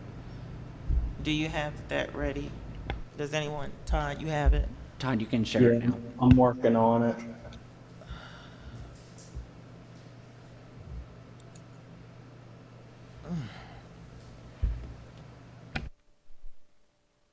While he's pulling that up, if I could, Madam Chair. Municipalities are allowed to classify real property, commercial, any industrial, rental properties, and charge different tax rates for different classes of real property. The counties can't do this. Only the municipalities can. And very few municipalities have more than one class. Most municipalities have one class for real property that includes residential, industrial, commercial, et cetera. So you're not going to find a lot of comparative tax rates for commercial property in Maryland, because only about 10 municipalities classify real property using multiple classes. So it's kind of comparing apples and oranges, because you're going to find very few municipalities in the state that have a commercial tax rate. You might find maybe 3 or 4 or 5. But it seemed like a lot of them around here, they do. Yeah, so if you see Yeah, my based on the cursor- sheet that he shared. There may be a few. Like Colmar Manor has. Right. I think North Brentwood has a second class rate. Forest Heights has I'm not sure that's called commercial. And that's what I'm getting at. We should look at these other areas, see how far low we are on the commercial tax rate and try to, But I guess what I'm saying Get is it of the more 156 municipal corporations in the state, only a small percentage have oh, multiple. yeah, no, I know. But we can see it from around here, because a Yeah. lot of them around here seem to have it. We want to look at the numbers. So Todd, can you, Is that big enough? Can you see it?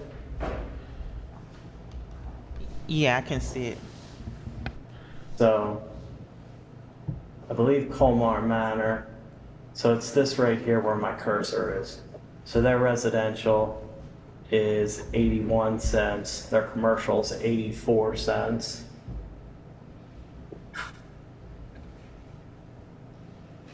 Let's see if there's another comparable town. Mount Rainier, they're 79 cents. North Brentwood, 61. Upper Marlboro 57, Forest Heights 60 cents.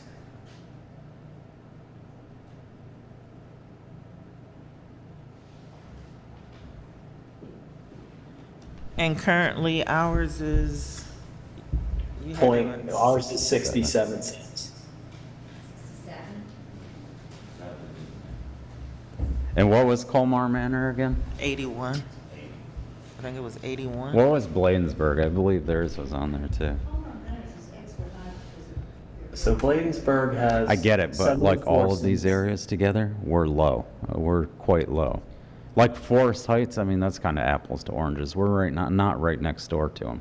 Let's look at the areas right here, and we should increase it to make it more comparable. Do they have any?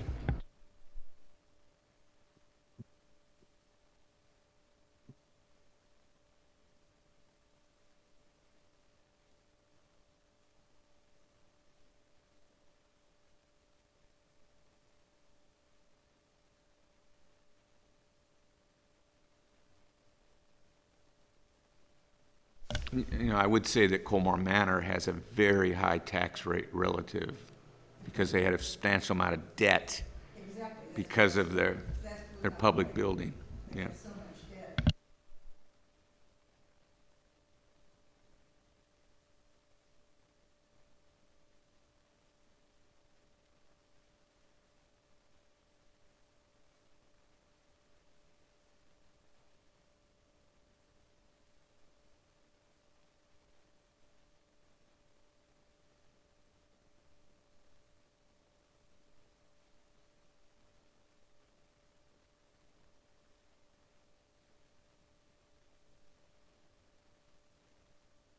Todd, can you make it a little bigger? Yep. And we're in this column here. So this column right here is the tax rates.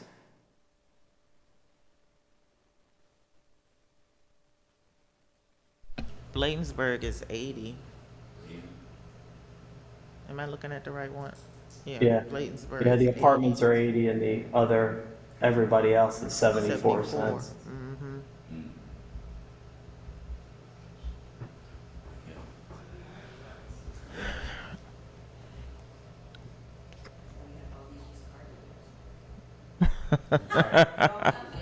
Save money Get your tire fixed. Here. and trash our community.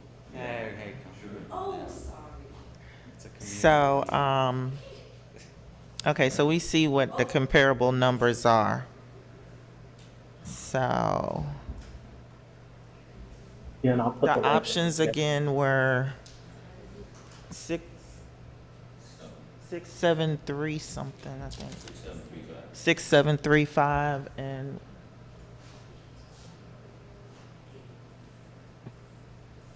Can I say, I proposed .72. That was in the last meeting. I think we started at that .6375, and we were discussing between .7 to .72.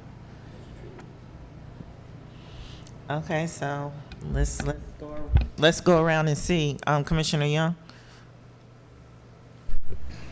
Honestly, I don't really have any strong view on it. Okay, Commissioner Henderson? I would agree with Brooks. I'd like 0.7. You said 7.2? Oh, well, 7.0 or 7.2. I'll agree with either one. Yeah, for me, I was going to say 7.70, but I will compromise and go to 7.2 if that is what the majority wants. But yeah, I think we definitely need to raise it. So either 0.7 or 0.72. Commissioner Givens? I'm fine with 72 cents per $100 of assessed value. And I just want to make sure that you all know that we have lost, I think it's 3 large businesses in the business park. But of course, the property taxes still have to be paid. But I do want to point out that some of those businesses are diminishing, and I'm not sure what the plans for the future are to replace them. I yield back. And Commissioner Brooks, you said 0.72. Yeah, I think we got to make them more comparable with other neighborhoods in the area. Thank you. Okay, Todd, you need us to give you a exact number tonight? We would prefer it because we got to draft legislation and prepare the advertisement. So I think I heard consensus was 0.72, or that got most of the votes. Yeah. If you guys want to split hairs and go to 0.71, we can do it, but I think 0.72 is fair. I mean, I'm not going to make a big deal about it. I'll go with 7.72. I agree, 0.72, Okay, Henderson. all right. And Givens, you said you were okay with 0.72? Yes. Okay. And Commissioner Young said she doesn't really have any feelings about it, so you have a consensus for 0.72. Okay, thank you. You're welcome. Anything else, or that's it? That's it. Okay, thank you, Todd. All right, next is public comments on the budget. 3 minutes per resident. If anyone has any comments at this time on the budget. Ms. Hamler?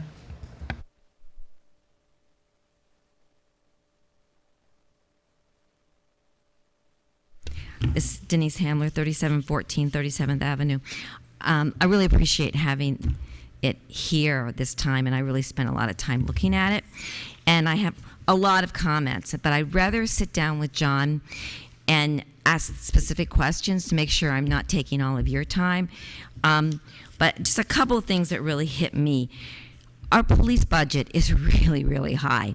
So as we look at other municipalities, I think we should also see, we are spending a lot of money for police, and now I understand we don't have either 1 or 2 officers.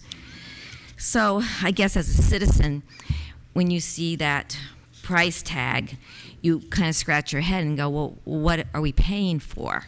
And I just love the chief, and I love all our officers, but I do think that we should be kind of asking some questions. I mean, $433,000 of our budget for a tiny town. So once again, this is not to insinuate that we don't have wonderful police in a wonderful community, but that's a lot of money. And we now don't have at least 1 or 2 officers. So that was my first point of looking at this. The other thing that's really hard as a citizen looking at this is that there's a lot of this grant money, and it comes in and it goes out. So it's really hard to tell what actual money is coming in and where that money is going. So in some ways, I'd like to see a separate budget just looking at the grants. These grants came in, this is what we spent it on. Because once it's buried in here and the income and the expenses, it's like the red light camera is the same way. What's the money that comes in? And I learned so much just being here tonight. The red light cameras, the speed cameras bring in so much money, but then you have to pay your vendor, and then you have to pay the county, the state.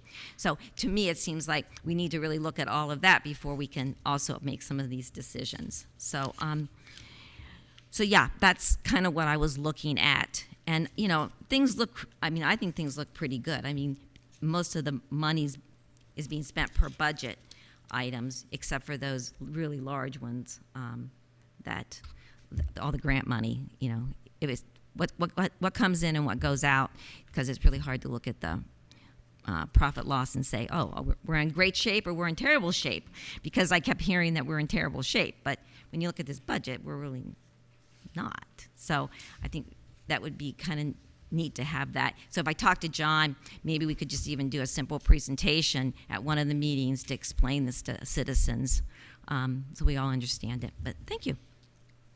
Thank you, Ms. Hamler. Great comments. Does anyone have anything in the chat Anyone have their hand raised? Anything in the chat, Mr. Holson?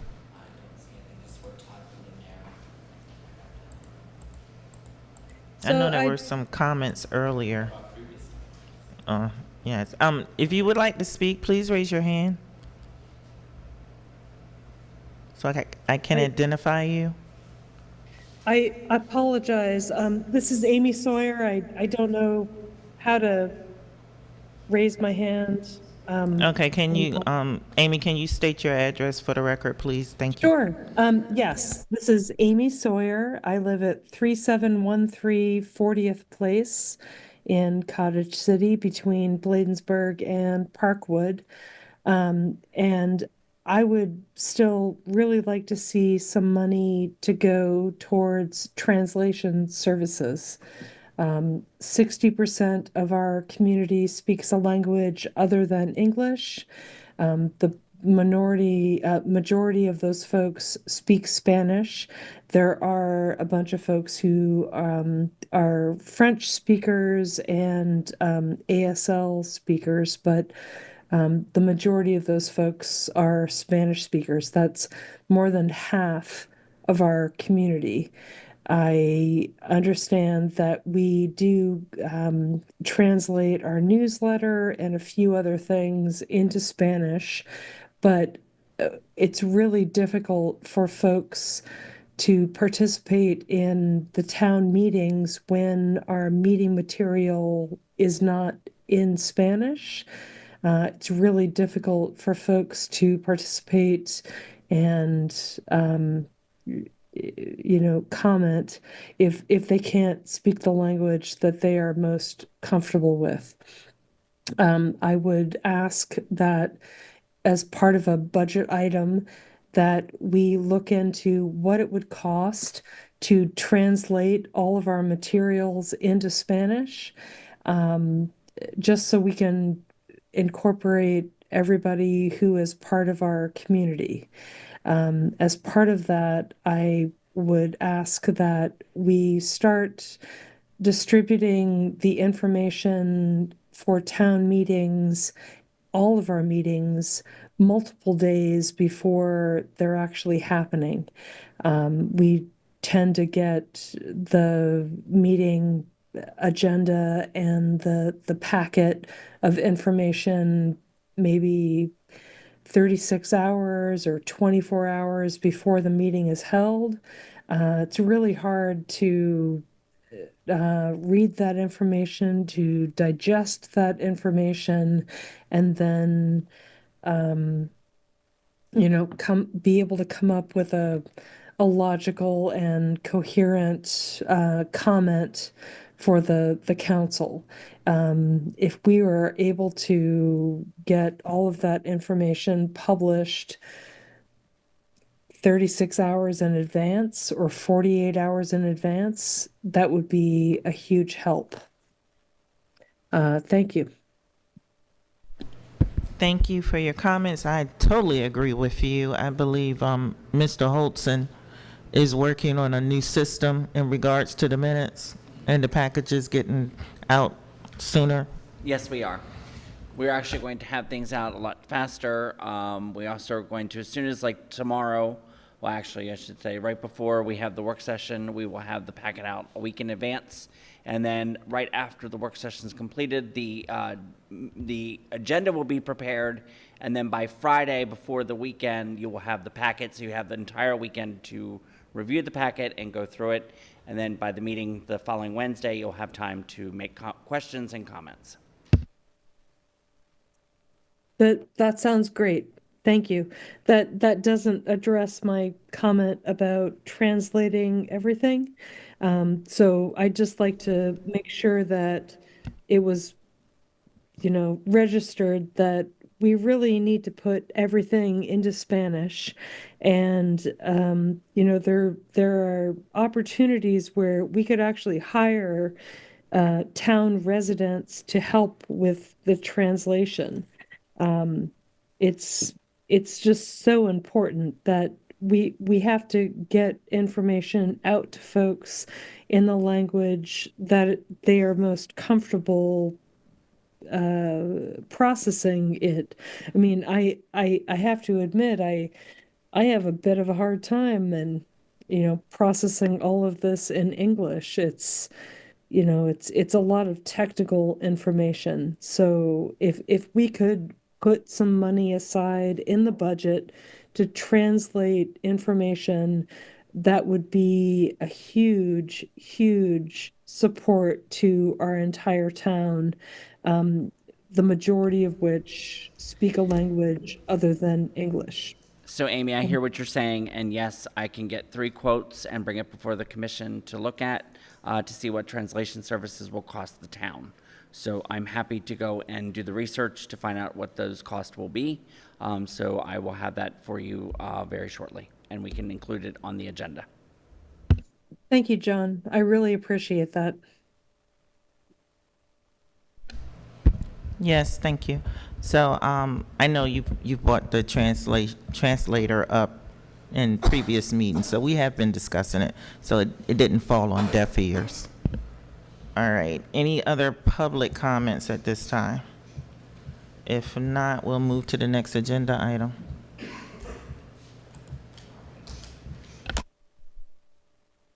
Under old business, we have the resolution for the use of the town shuttle bus and van. So I can read it into the record. It says, Town of Cottage City Resolution 2025-04, Session Regular Town Meeting, dated April 9, 2025. A resolution approving a policy to authorize the town manager to schedule the use of the town shuttle bus, town van, when a request is made by outside individuals or agencies. This was reviewed at the previous work session, and there were really no comments or additions needed. So it is ready tonight for a vote with the commission, and I have it presented here on the screen, and there you go.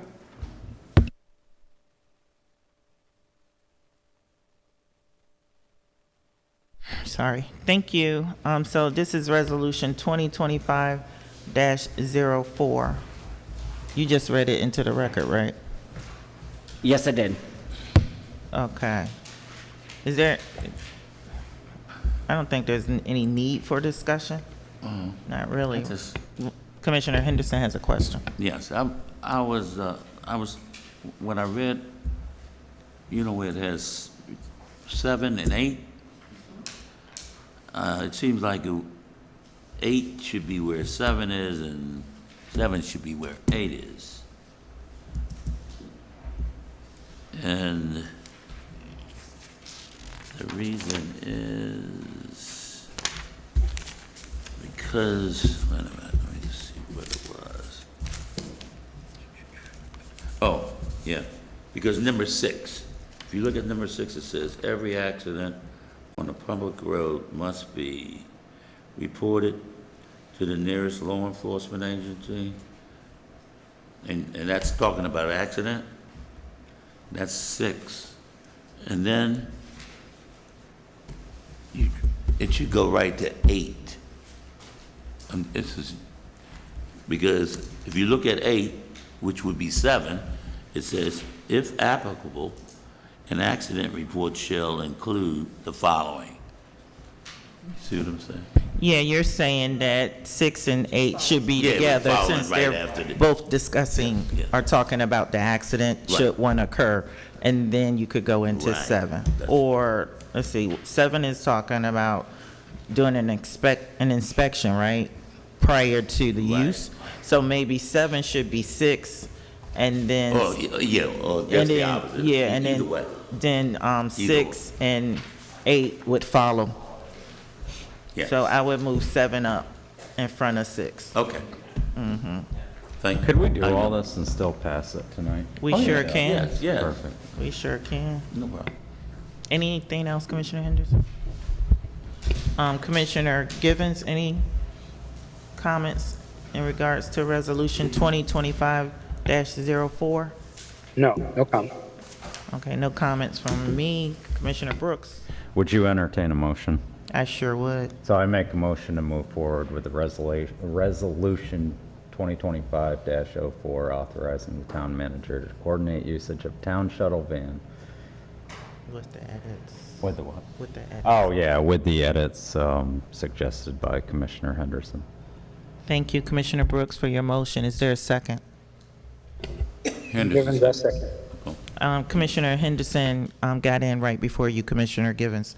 So Commissioner Henderson made the second. We will call for the vote, starting with Ward 1, Commissioner Young. Young, aye. Henderson, aye. Wheatley, aye. Givens, aye. Brooks, aye. Motion passes. There were no nays or abstentions. Next agenda item, please. What's wrong now? Oh, Jesus.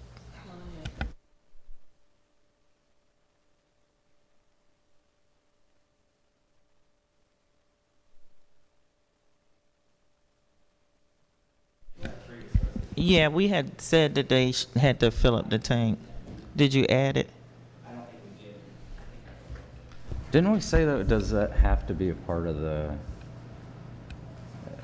this, or it can just be something as a process that he makes sure? We could still vote on it, and you just would have to add it in. You want me to make another? Yeah, just withdraw your motion, then make another one. Okay, I withdraw my motion. Okay, then I make a motion to move forward with, well, I think we're in hold.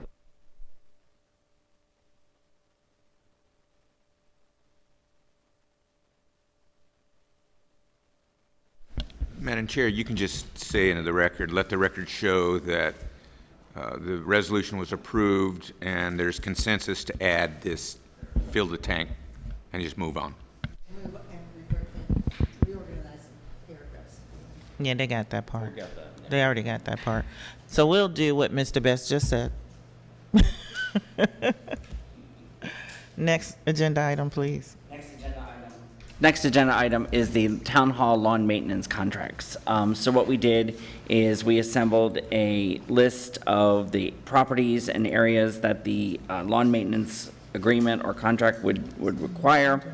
We have the area around and in front of town hall, the common areas on Cottage Terrace, the garden area and area at Dead End, the small lots street from 3709 38th Street, the Cottage Terrace and 38th Street, Old Firehouse along Walk and Hill, area from 3705 Cottage Terrace up to stop sign at 38th Street, the triangle bump out on Bladensburg Road, the path at railroad tracks up to stop sign at 38th Street, and 3813 Cottage Terrace, which is the house next door.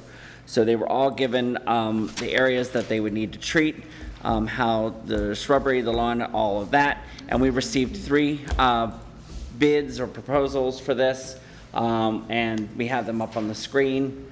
We have American Landscaping coming in at a total of $17,897. We have the Oak Lawn Landscaping Company coming in at a total of $14,040. And then we have another one that came in as of yesterday from Shamrock Lawn Service, which has a total of $10,000 for his contract. So it was included in the packet, and I yield it to you for discussion and your decisions. Oh, sorry. Would you like for us to vote on this tonight? If you are ready to. Ward 1, any questions or comments? Not really. What do we know about Shamrock? I mean, I know we've been using American Landscaping, which is, I guess, the middle price. Shamrock is a fair amount lower. What do we know about them? Actually, we know quite a lot. Yeah. So I'm going to recuse myself on this vote, but I will tell you that Shamrock does the landscaping in the townhouses, and they do a great job. Our grass is always cut and looks very nice. Well, given that, that would save us $4,000, it sounds like, if I heard right. That's correct. Any other questions? Actually, can I ask one more? Didn't we talk about American Landscaping also having something to do with the tree stuff? They do the trees. So I have a clarification. In last year's budget, we separated out the lawn maintenance from the tree maintenance. So this is only for the lawn, this is not for the trees, Not for the right? trees. But Correct. American Landscaping has been doing both for us, right? That's correct. So you guys are not asking for that tree budget, this is only. This is just for the lawn and the maintenance of the, No trees. lawn and maintenance of the town hall and the areas, the common areas around the town. Nothing to do with trees, right, right.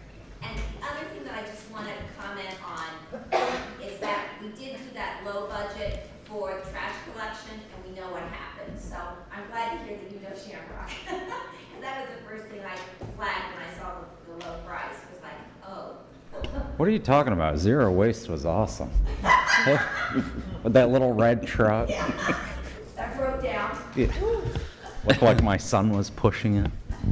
Commissioner Henderson, any comments? Basically, I look at Shamrock, and they provide what the other two do, but does not provide for the the insect and disease, while the other two do but they charge an additional cost. Okay, so that means maybe if you check with Shamrock with the additional cost, because the other company's charging you a little more. They might have it in their service.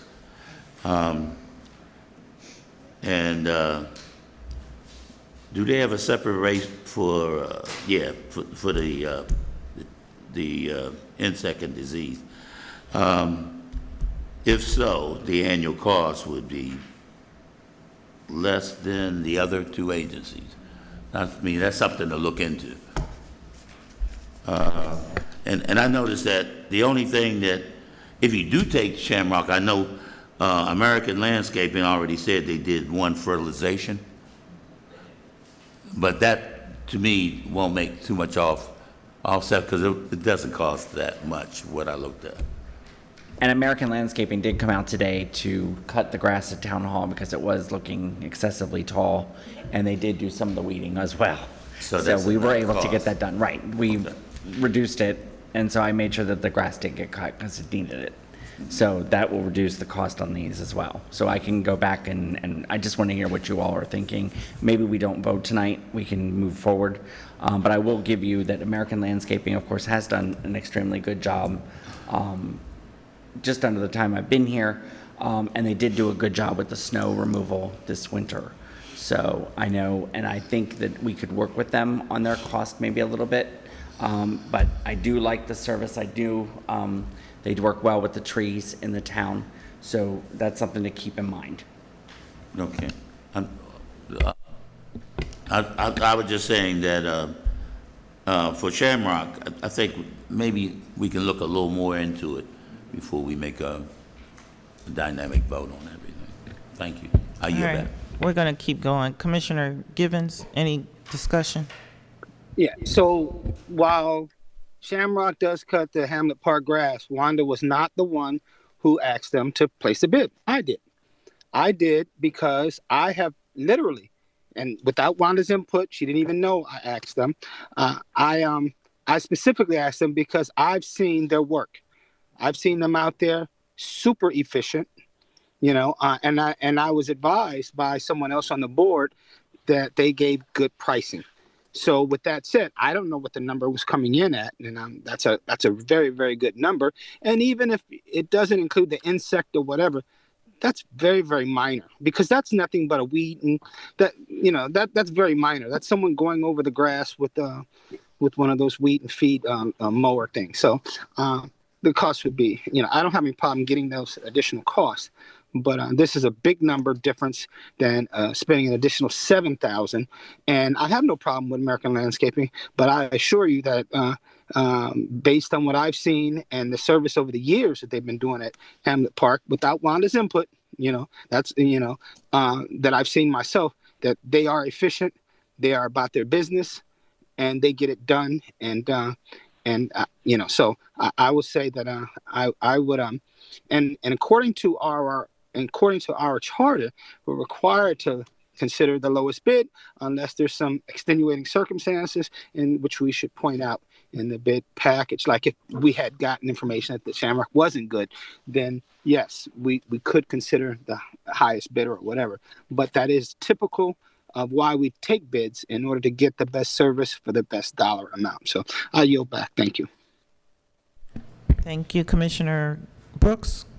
Yeah, first off, I want to say this is this contract is a contract that we've had since I've lived here, that it's always been grass was mowed through a contract. So all we're really doing with this one is trying to make sure we're still getting competitive rates. This isn't anything to do with Public Works or anything like that, because I've seen an email that kind of made something sound like that.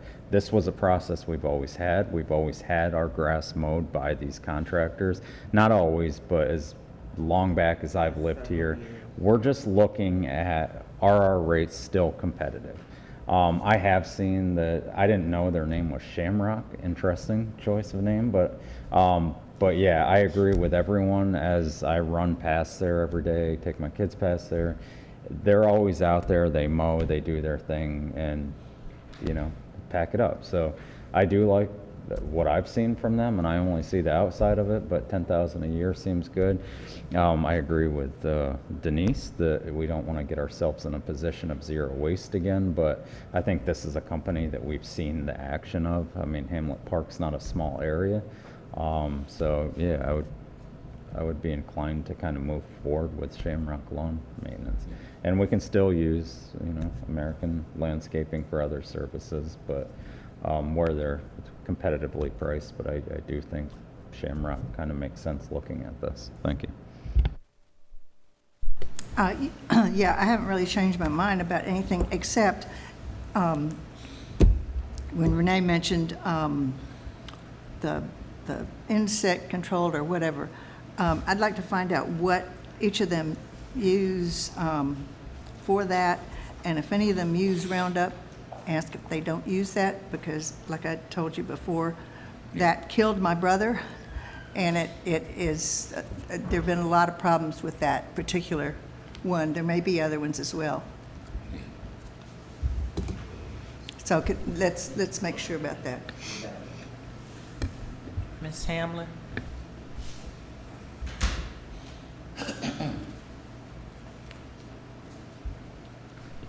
So in terms of the pesticides and the herbicides that were mentioned in the email that Amy Sawyer sent out to me, she was asking for the green team to take a look at and work with the town and maybe adopting a greener alternatives. So I'm willing to put that on the agenda for the green team and then make any recommendations back to the commission in a timely fashion, but I don't know if that it would be in time to do something within the next couple months.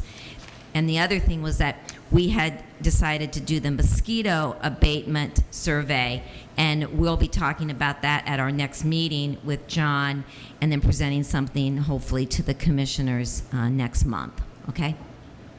I did want to let you know you did get quite an amount of surveys back from the mosquito spraying. So I'll follow up with you about that presentation to the green team on Tuesday night. All right, so I don't know, do we want to wait until you get the information and then we'll decide on the contract then? Is everybody okay with that, commissioners? Okay, so we'll do that. Do we need, is this going to delay things? Because we need somebody to mow the It will yard. delay things, but tell me, it's up to you. Madam Chair, can I make a motion? I make a motion to move forward with the Shamrock Lawn Maintenance. Givens, I second. Hold on with your second, Commissioner Givens. You didn't hear Commissioner Young when she made the request. Can we just make sure that they don't use Roundup? And I've had my hand up to comment. I have an issue as a resident to communicate to the group about this whole issue. So can I speak, or should I send it as an email later? This is Amy. You want to make a comment on the lawn service? Is that what you're commenting Yes, on? Yeah, you yes. have 3 minutes. Go ahead. Excellent. I appreciate that we are looking to multiple vendors. I sent out an email to the green team. I believe that John was copied on that. I'm happy to send it out to the whole commission. I have a few huge issues about this, specifically which herbicides are going to be used for the broadleaf weed control, the herbicides used in sidewalk cracks, fertilizer, and the spring cleanup. Also mowing, trimming, leaf blowers. I have some real questions about what we as the what Cottage City really wants to have for their lawn. I mean, ultimately, do we really want a lawn? It seems to me that it is multiple thousands of dollars to make sure that we have a lawn, and I am not really comfortable having my tax dollars spent that way. The herbicides and to the cracks and for broadleaf application, there's a huge amount of runoff onto the intersection of 40th and Cottage Place, and then all along 40th. I really don't think we want herbicides placed, arbitrarily. Um, I'm really concerned about this, and just you know part of some of the proposals were discussing weeding the garden beds, the flowering beds around the town hall. Do those include the new beds that are being implemented through the Sustainable Maryland protocol? I mean, we don't have a public works department, so I mean, we have to outsource all of the weeding.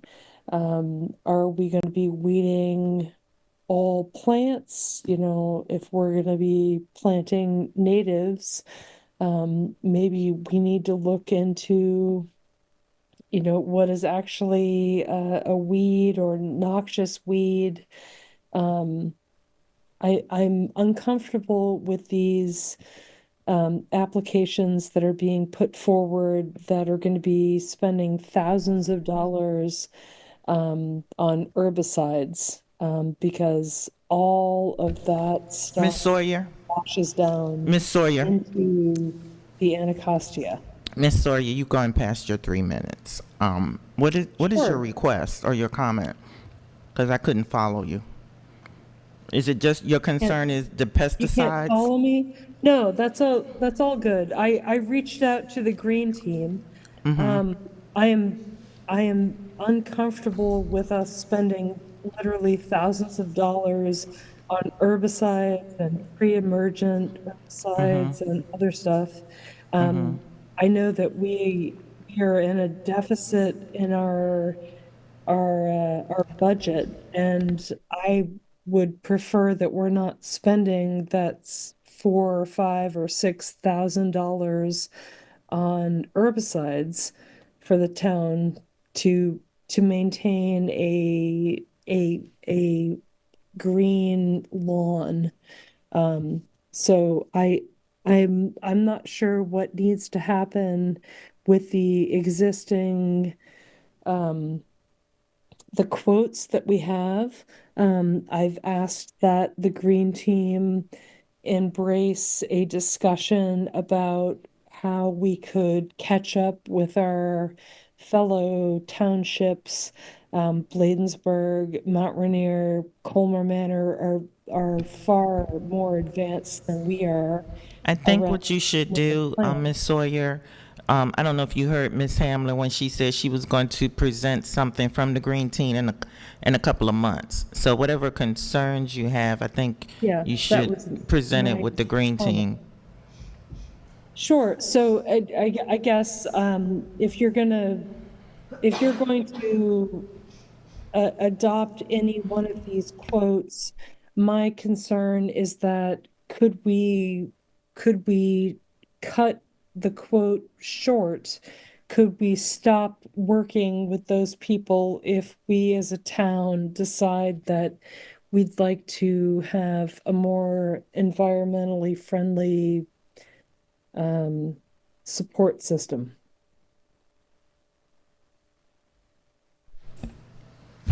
Your request has been noted. All right, so Commissioner Thank Givens, you. were you making a motion? Well, I think you said if Ann could just real quickly. She was just saying, to make sure that they don't use Roundup, regardless of which company we choose. So when you make the motion, just make sure you put that in there. Okay, will you entertain a motion? Yes. So I'll make the motion to move forward with Shamrock Lawn Maintenance Services with the exception that John will check back to make sure they don't use Roundup. Givens, I second. Thank you for your second, Commissioner Givens. We'll go around and take the vote. You said the amount of the contract, right? I did not. Okay. So I make a motion, I can't see it over there. I make a motion to move forward with Shamrock Lawn Maintenance with the addition that they don't use, is it Roundup? Or the old version of Roundup, which has the chemical that can give cancer. And the amount of the contract to be $10,000 per year with 12 payments of $833.33 per month. Thank you. Givens, I second. Thank you, Commissioner Givens. Now we'll call for the vote, starting with Ward 1. I guess I'll vote for it, but I would like to hear what the Green Team has to say after they meet.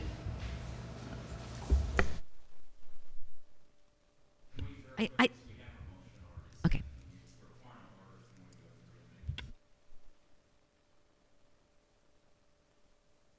Henderson, aye. Wheatley, aye. Givens, I. Brooks, aye.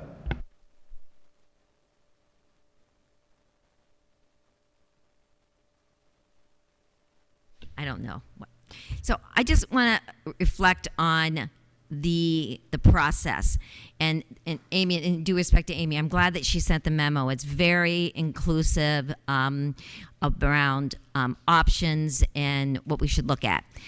It takes us several months to process this kind of information. We are a all volunteer committee. And I think just the way I would take this on, just like we did the mosquito abatement. You know, we can't do anything next month. We can't do anything in 2 months. We're at the beginning of the gardening and the lawns service. Let's go with what we have, making sure that we aren't putting things that are outlawed in our ground, which I don't think these people were certified to put toxics that are outlawed in our guard. Yeah, well, I think, okay, yeah, you're right. I take that back.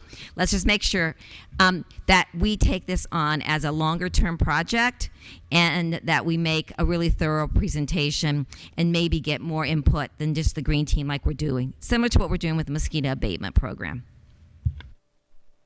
Can I say something real quick?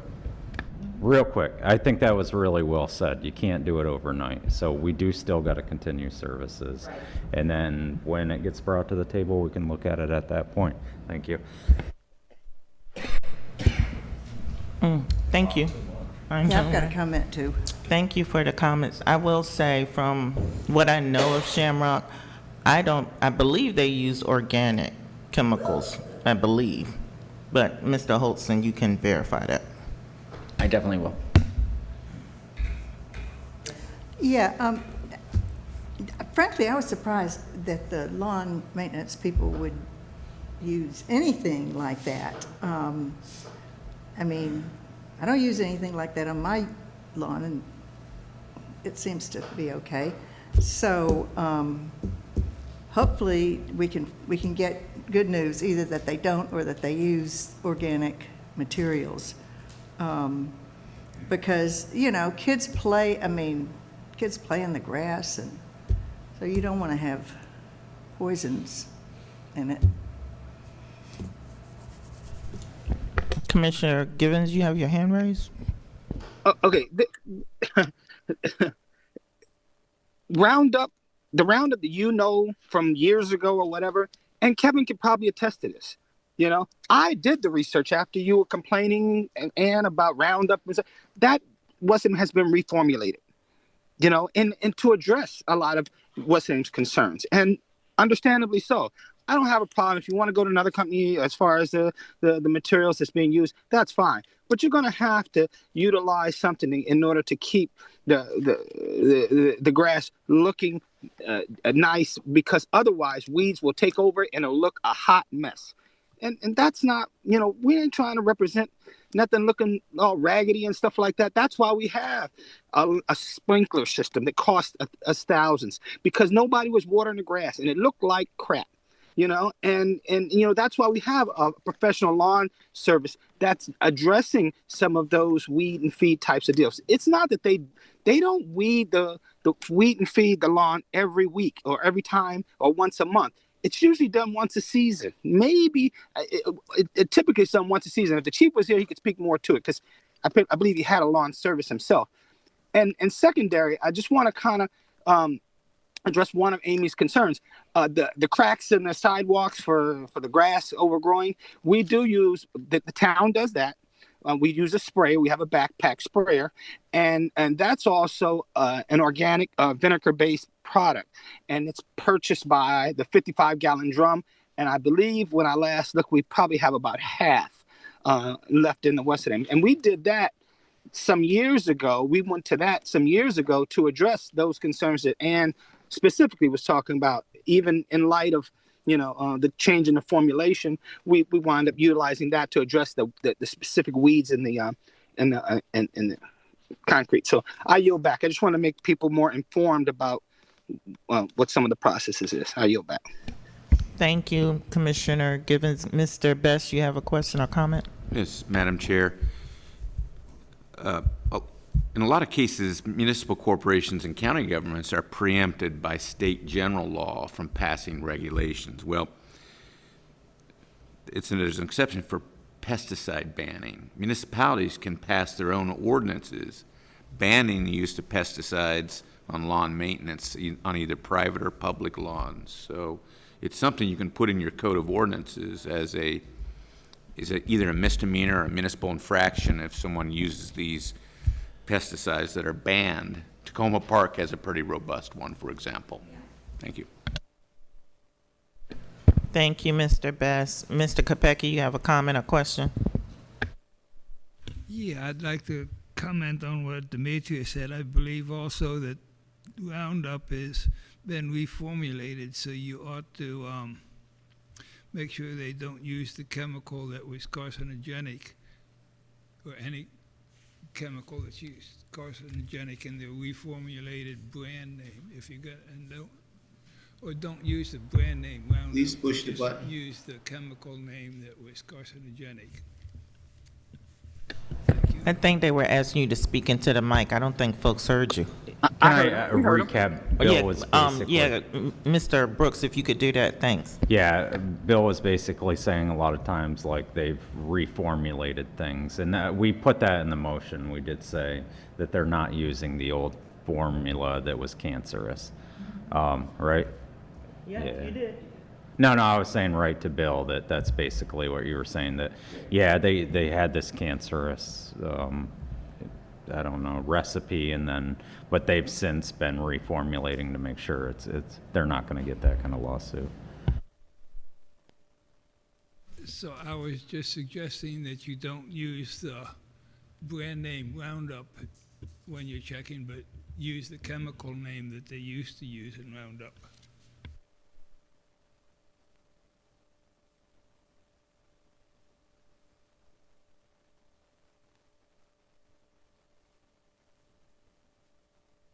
No, it's going to be quick. And then No, I'm going I'm just home. going to say, this is going to be the last comment on this, and then we're going to move Yeah, on right. because it's So- 9:25.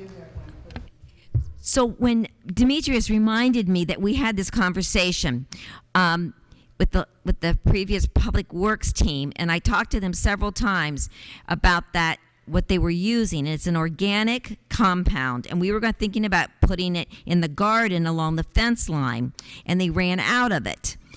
And now I'm being reminded. So Demetrius, we need to get more information on that, and we need to make sure we have some, because he said it when Anthony said that they were completely out of it, and we were going to test it down there and look at the ingredients. Call me Okay. tomorrow. I'll be at town. Okay, great. All right, Commissioner Young, and then we're moving on. Yeah, one, I go along with using the organic, but two, I think we need to remember, I was just reminded of this recently at the doctor, because however many years ago, 70 years ago probably, my mother took a particular drug so that she could not abort, not on purpose, but she was having a hard time staying pregnant. And so she took this drug, DES, and had my sister, who is also now dead, and they both died from my mother using DES. They didn't find out until years later that caused these kind of deaths.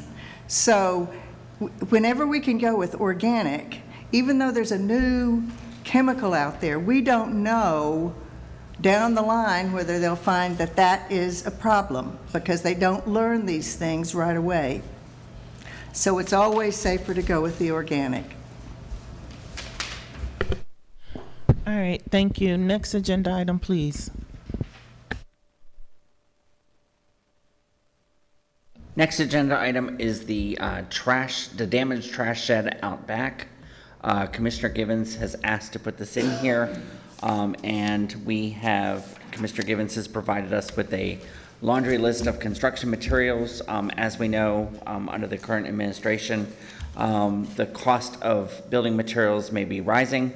And so, Commissioner Givens, would you like to comment regarding your item? Yeah, so I'd like to permission to authorize to go ahead and purchase the necessary rebuilding materials. I remember when COVID, a sheet of plywood prior to COVID was $35 a sheet for a 3/4 inch plywood. And when COVID hit, it was $85 and each sheet. And so while these aren't plywood, they are wood materials that many of them come out of Canada, and which would be exposed to additional tariffs and so on and so forth. We still would not likely construct this. I don't have the. I'm not gonna do it by myself. So it would be sometime after we hire a new person, get them acclimated, and then we'll move on and begin that process, because they will be skilled in that realm. So so I have some numbers down there. I think that the expansion of the trash shed, which it needs, we need to make it a little bit bigger, 4 feet longer. We can do it all under for around $2,000. I yield back. Okay, so we'll go around the discussion in the room, starting with Ward 1. But before you start, Commissioner Young, I got a quick question. Commissioner Gibbons, when you said expanded, does that mean you're going to have to take out a tree or take something? No. It just means in the rear of it, we'll go an additional 4 feet back, and we'll continue the width of it, and so it wouldn't be any removal of trees or anything like that. Okay, good. It would just be additional concrete that would be added for the pad and additional posts to attach the addition. Okay, good. Commissioner Young. Yeah, I just had a quick question. How was it damaged? It's over the years. If you have you seen it? Haven't paid attention really. They're in line, yeah. So, take a look at it, and you'll understand why it needs to be repaired. I've been asking for it to be repaired in the last 5 years, and it's just continuously gotten worse and worse Which to the one? point of where the slats are coming off, and Oh, okay. it just needs to be, and it needs to be expanded as well. We have quite a bit of trash. We're on a system now that we're picking up trash every Thursday because trash is picked up by the vendor on Fridays. So with that said, you have a number of trash cans in there, and we need to ensure that they're housed properly and stay away from the rodents and the animals. I yield back.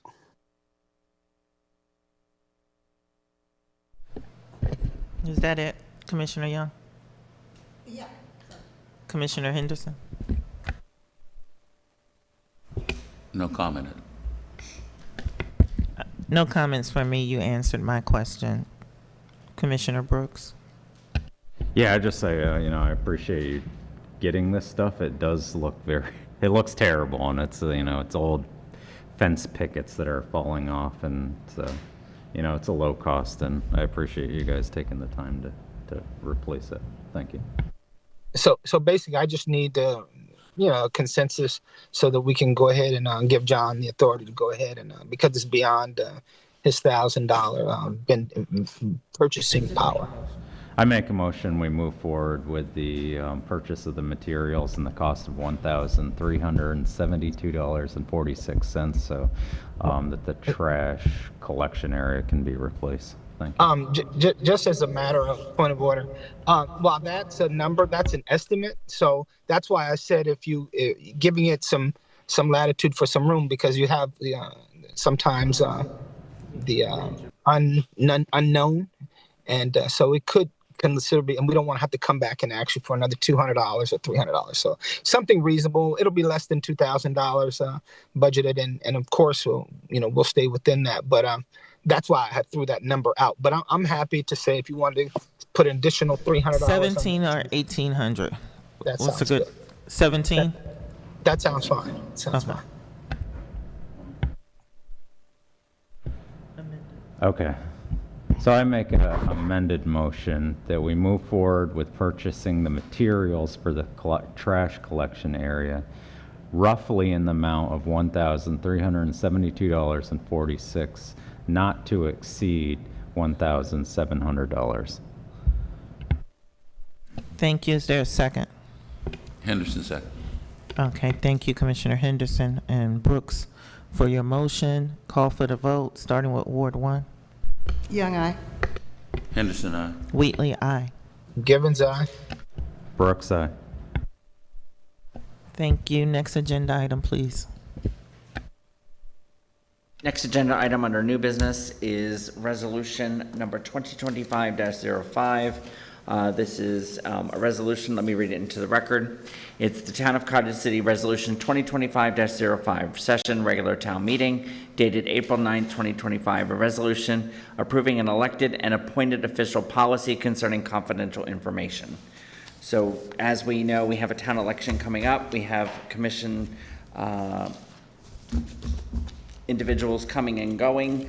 So we want to make sure we have a policy in place that will protect the town regarding any kind of confidential information and disclosure. So what we lay forth before you is that policy, and it's open for feedback tonight, but also hopefully a vote. Thank you. Any discussion, starting with Ward 1? Yeah, I have some discussion on this. I really cannot go along with this. There's so many terms here that are either not defined at all or adequately, and it also goes in a direction of the kind of secrecy that goes against the public interest from my standpoint. The words personal or sensitive are not defined. Any other matter that could conceivably be deemed confidential or privileged under any law or rule. Conceivably, I mean, all you have to do is watch TV to see what kinds of things can conceivably be considered this, that, or the other thing. To say that it's intended to have the broadest meaning as permitted by law or any applicable rules. Again, so much of this is undefined and open-ended and subject to real abuse. And then in the last section, as part of this confidentiality policy or protocol, each commissioner and appointed official shall not forward or share town emails to their private email accounts, private electronic devices, or private email accounts of another party. I'm sure that was directed at me, but in any event, it doesn't make any sense. I mean, there are plenty of times when you might want to forward a private email either to your home email for any number of reasons, or to someone else. And I think this is ill-conceived and also leads to a sort of, I mean, there are all kinds of things I could say. A police state mentality. I think we work for the people of Cottage City, and to adopt something like this that would serve to keep information from the citizens here is just not good on so many levels. I'll be interested to hear what other people have to say. I may have more comments later. Commissioner Henderson? No comment right now. No comment from Commissioner Wheatley. Commissioner Givens? I haven't had the opportunity to read this, so I don't have any comment at this time. Commissioner Brooks? Yeah, I'm going to respond to you, Ann. No matter where there's confidential, we do serve the residents of this town, but we are bound to confidentiality when it comes to personnel matters. So when you're saying these things like we're trying to hide or secrecy, we're not trying to hide or be secret. We know our responsibility as a commissioner, and we cannot divulge this information to the public. You know that, I know that, everybody else on here knows that. I would love to share all this stuff, good, bad, ugly, in between.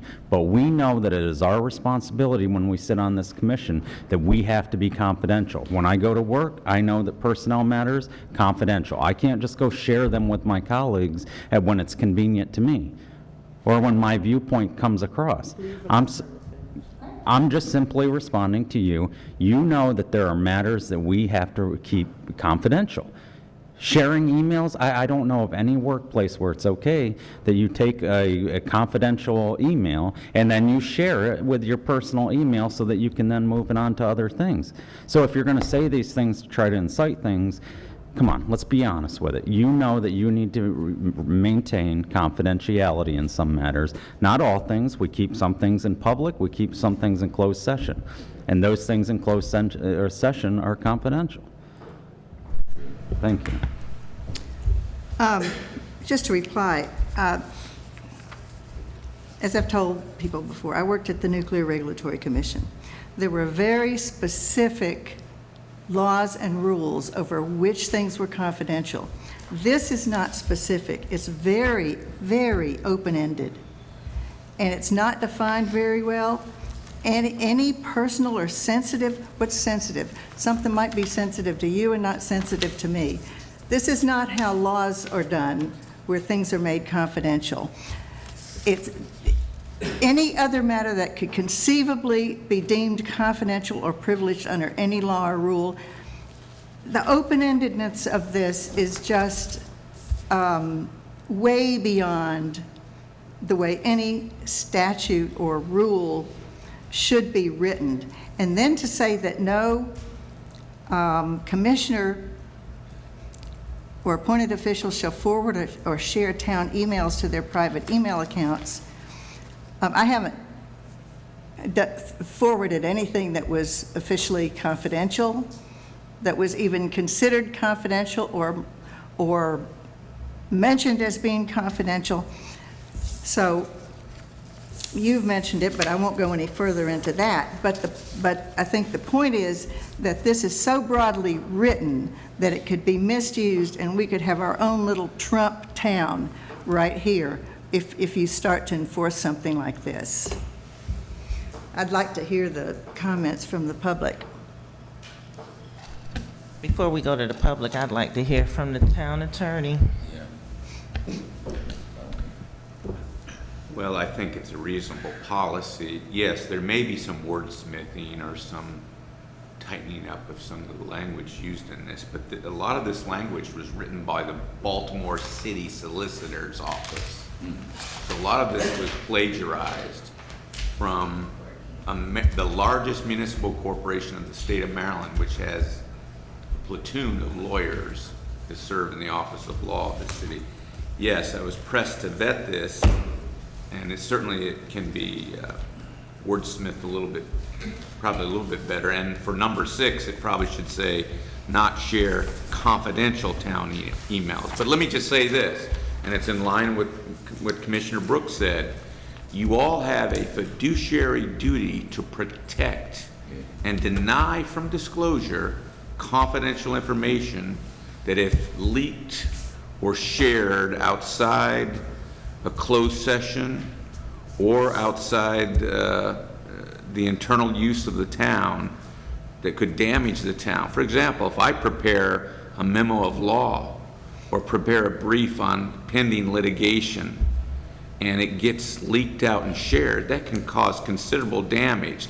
So I don't think anyone questions that you have a fiduciary duty to protect and not to share confidential information. All this is really doing is articulating that, and you can read for yourself in the Maryland Public Information Act manual put together by the Attorney General of the state of Maryland, numerous references to information that cannot be disclosed or should not be disclosed. If you're getting into discussions about personnel and health issues, definitely should not be something that could be leaked or shared. And it's not uncommon this day and age. In the years when email first came out, it was practice where municipal officials would use their private email accounts to also communicate with their constituents, et cetera, but that's been shut down. Basically, all local governments require employees and officials to only use their business email accounts to transact that, so that, because you're all little mini records custodians under the Maryland Public Information Act, and so you have a duty to keep all that information in a central location. So since you are provided, I believe you're provided laptops as well, and you're provided email accounts that are town email accounts, it's best that you not blend those with other accounts or share those with other accounts. And it's a very common policy these days for local governments. I think you're conceding that this could be better written, more narrowly written. Oh, I'm sure you could find maybe 3 or 4 or 5. I'm suggesting that be done after, well, I wasn't finished.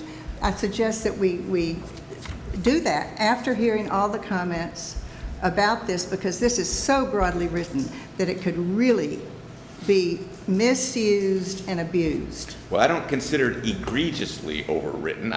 I do concede there might be a few words that could be wordsmithed, to be tightened up. But all in all, if this was passed as is, I think it would be better than not having a policy on it. We've gotten by all these years without one before. Well, as is the case in many small towns in Maryland, a lot of small towns, or even medium-sized, have a paucity of policies and laws that, quite frankly, can get them in trouble. Could you remind us who wrote this? The city solicitor of Baltimore City, Thank that you. office. I think we need to hear from other people, but I do think that it needs to be written much more narrowly if it's going to be passed. All right, so I see several hands up. I'm not sure who raised their hand first, so I'm just gonna go in the order on the screen. We'll start with Josh Durant and work our way down. Hi, my name's Josh Durant. I live at 3713 40th Place.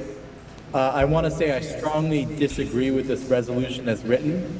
As Commissioner Young mentioned, I take exception to point 1.4, any other matter that would conceivably be deemed confidential or privileged under any law or rule. The term confidential information is tend to have the broadest possible meaning as permitted by law or any applicable rules.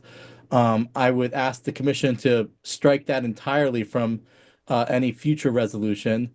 I think that's way too broad, and I think it would allow the commission to potentially, or the town to potentially deem information confidential after the fact. I think any definition of confidential information should be narrowly tailored. And I don't disagree with the first 3 points. But I think that language is way too broad, too vague, and irresponsible. Um, I think if the town wants to designate information confidential, they should have to do it proactively at the time of creation and give a reason for why that information is confidential. I think the town already operates too much in closed session and in secret, and I think this would be a bad idea. I also wanted to point out, I also am not clear from this resolution what the enforcement mechanism would be. If a commissioner were to violate this resolution, would the town sue them? That would seem to be the only recourse for a commissioner. Obviously, if this is for an appointed position, then this policy could be made a requirement for employment. But for a elected commissioner, what would be the enforcement mechanism if they violated it? I don't think that's clear at all. So I mean, if we were to take this policy, I would just remove the elected official part of it from the whole resolution and have it only apply to appointed officials. But also, point 5 says each commissioner and appointed official shall sign an agreement. Um, if a newly elected commissioner refuses to sign an agreement, what are the consequences? Would they be removed from their office? Would the town not share confidential information with them necessary to perform their duties? What are the consequences if a newly appointed commissioner refuses to sign this agreement? Then also in regards to point 6 and the use of private electronic devices, I'm not quite sure what the commission currently does, but as I read this, no commissioner would be able to check their email on any personal phone or personal computer. Because I'm not quite sure of the email system that used by the town, but I'm pretty sure it uses either the POP protocol or the IMAP protocol, which makes a copy of their email to that device each time it is checked. So every time you check an email on your personal phone, you are sharing a copy uh, to that phone. So it would basically be banning commissioners from checking their town email on their personal devices. Um, so I I would like to hear um, more about the consequences for violating this, but I strongly oppose this resolution as drafted, and I think it needs to be narrowed. I think it needs to be uh, uh, confidential information needs to be like specifically defined, and as Mr. Best mentioned a moment ago, you already, as a commission.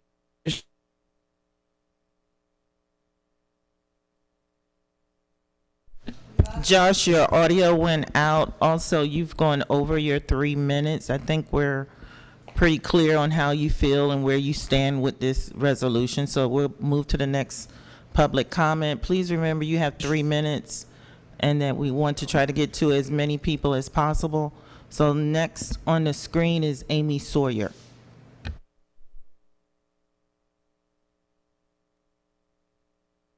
You're muted. We cannot hear you. Yeah, I would actually ask that Caleb go before me, and then I'll have my 3 minutes after that. Okay, Amy has yielded the floor. We'll move next. The next hand I see is Caleb. Could you please state your name for the record and where you live? Thank you. Yes, hi. Good evening. My name is Caleb Brahane. I live at 3720 Parkwood Street. So many of the points that I had were raised by Josh. So it's gonna be one question, and then kind of my comments, and hopefully the sponsor and or the town attorney can answer the question. Why is this necessary when we're governed by the Maryland PIA? And my issues particularly are there are no carve outs for the request of records for whistleblowers, and as previously stated, it seems overly broad in terms of what's covered as confidential information. The previous commissioner and the attorney gave examples of, what would be deemed confidential, something that's a personnel record, personnel discussions, deliberative or privileged. We're not. I'd be more worried about what we can't think of and what we can't imagine. And if we can't think of examples, then why not be explicit and say explicitly personnel records, deliberative materials, privileged records, as opposed to saying something broad and making like omnibus statements in regards to everything conceivable. So that's one issue. And then there's a couple other items like in paragraph 5, where it says has not engaged in any practice or entered into any past or ongoing agreement that would be considered a conflict of interest with this agreement. So that's not clear to me if past actions count, and if the resolution is retroactive, and if any new commissioner has to then attest to whatever past actions to fulfill the requirements. So there's a lot of like ambiguous and problematic language that I hope can be vetted. But more importantly, like why is this necessary if other towns, like the town of Chevy Chase, is governed by Maryland's PIA, right? That's what's on their website. Why is this necessary when that mechanism already exists? And I'm not an attorney, so this is more of a curiosity question. Why do we need to put this explicitly and codify something like this when something already exists that covers this information? Thank you. All right, so we'll have to have the attorney respond to your comments. We'll move next to Amy Sawyer. Thank you for hearing me. And I'm very concerned about this issue that's being discussed about having discussions in private. I would like to notify the entire council and Kevin Best, our attorney, and John Hotzen, our town administrator, that I have written and submitted a letter to the Attorney General's office, I am asking the Attorney General to investigate the actions of the town council around all of the meetings that you have that are private. Specifically the Ward 2 appointment that even though we had it should have been a special election, but you had that privately. To the elimination of the Public Works Department that you had. 3, the closed sessions that you have without public summaries. And then today, the discussion about the broad and unclear confidentiality policy. So I have written a letter to the Attorney General. I have asked them to have an investigation into the entire council. I am very concerned about how you have all of your decisions made in private. So I will let that go as that. Thank you for your comment. Mr. Best, can you address Mr. Caleb's question? Well, I would like to, and I didn't write them all down, so you might need to reiterate them one at a time. I will start, though, by saying that I think one of the issues, first of all, as I stated, this was written and essentially plagiarized in a large degree from the Baltimore City solicitor. But I did say that there's some language that could be tightened up, no doubt. I think one of the questions was, how would this be enforced against an elected official? A couple ways. One, the town could censure the elected officials if they violate the policy. They could also seek, assuming the agreement is signed by the elected official, they could seek injunctive relief in the court to enforce it. But it's not a strongly toothed tiger for elected officials. For appointed officials, it's another story. They're subject to discipline. Elected officials, not so much. Some towns do have sanctions, fines, in addition to censure that applies to elected officials. That's something the town could add to its rules for the conduct of meetings or its code. But right now, it's not really strong in terms of how it could be enforced against an elected official.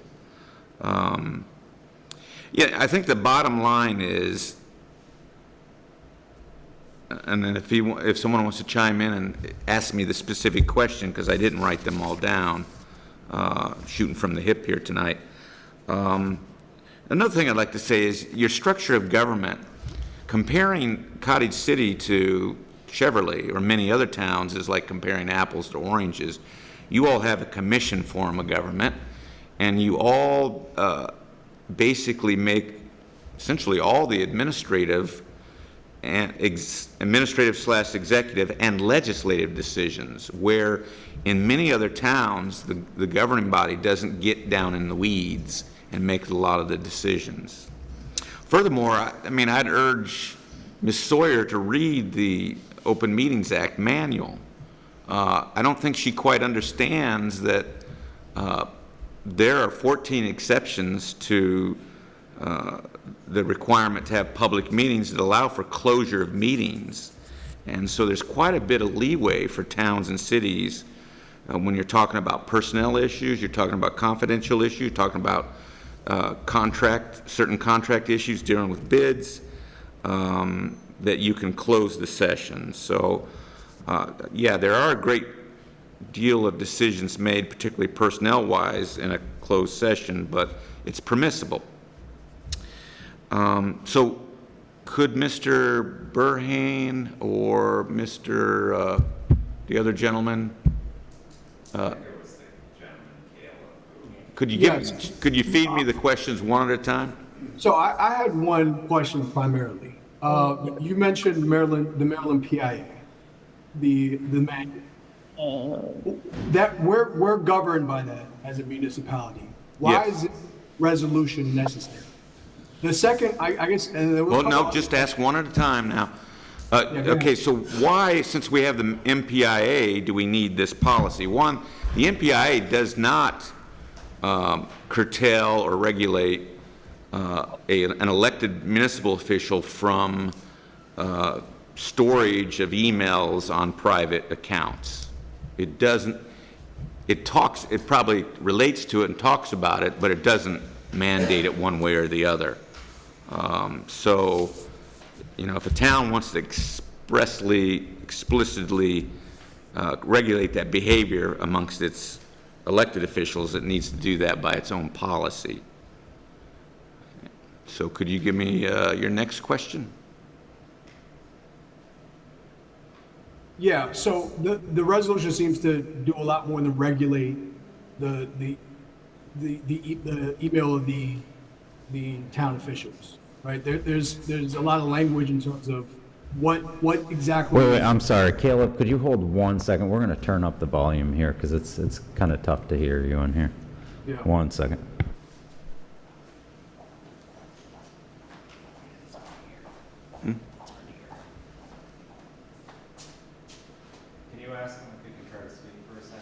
Caleb, go ahead and speak. Yeah, so the resolution seems to do a lot more than govern. I'll try. I can actually hear myself, so I'll try to speak a little lower. Govern. It seems to do a lot more than govern the town officials' use of email and devices. There's a fundamental question of what's confidential information, and I think that's Hey, a part of the issue I'm so sorry, but that he's not being given the microphone. So, like, could we just stop all that and let him speak, please?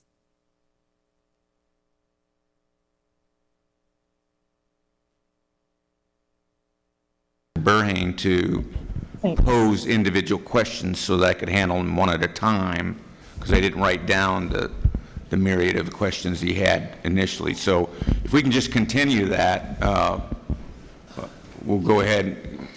Could you restate your next question, Mr. Burhane?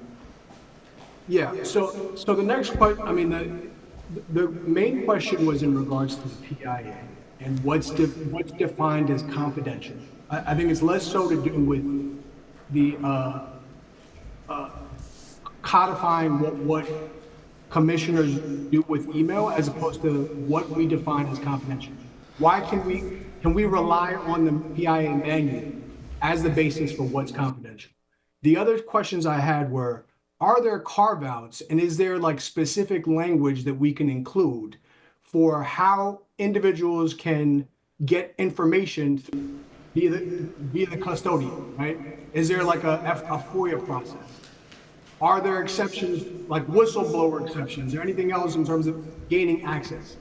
And what prevents us from being explicit as to the examples you pointed out in regards to deliberative, privileged, or personnel records, as opposed to saying a broad range of items that might be deemed confidential?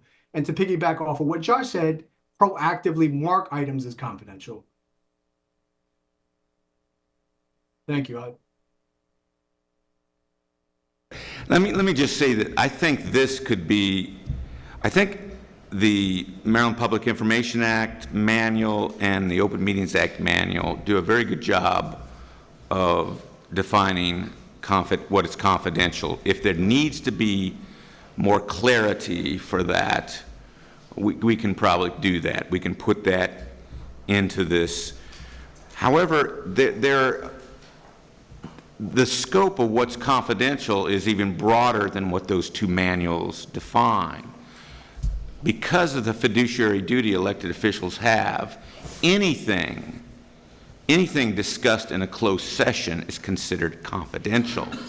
There are a lot of things that get discussed in a closed session. They're not going to be in one of the formal definitions found in the PIA manual or the Open Meetings Act manual. So I think that's why this seems very broad.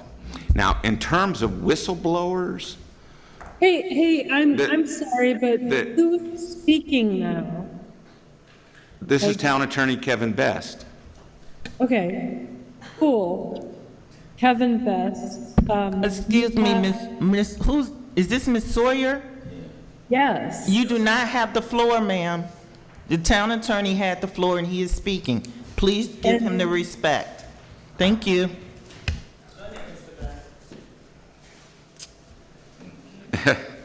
So, what I was saying is that there's a lot of information that's passed and shared in a closed session. It's not going to meet one of these formal definitions in the PAA manual or the Open Meetings Act manual. As far as whistleblowers, the fact of the matter is, I don't know of any, I know there's federal whistleblower law, but we're not governed by the federal government. We are a creature of the state, totally subservient to the General Assembly, the Constitution of Maryland.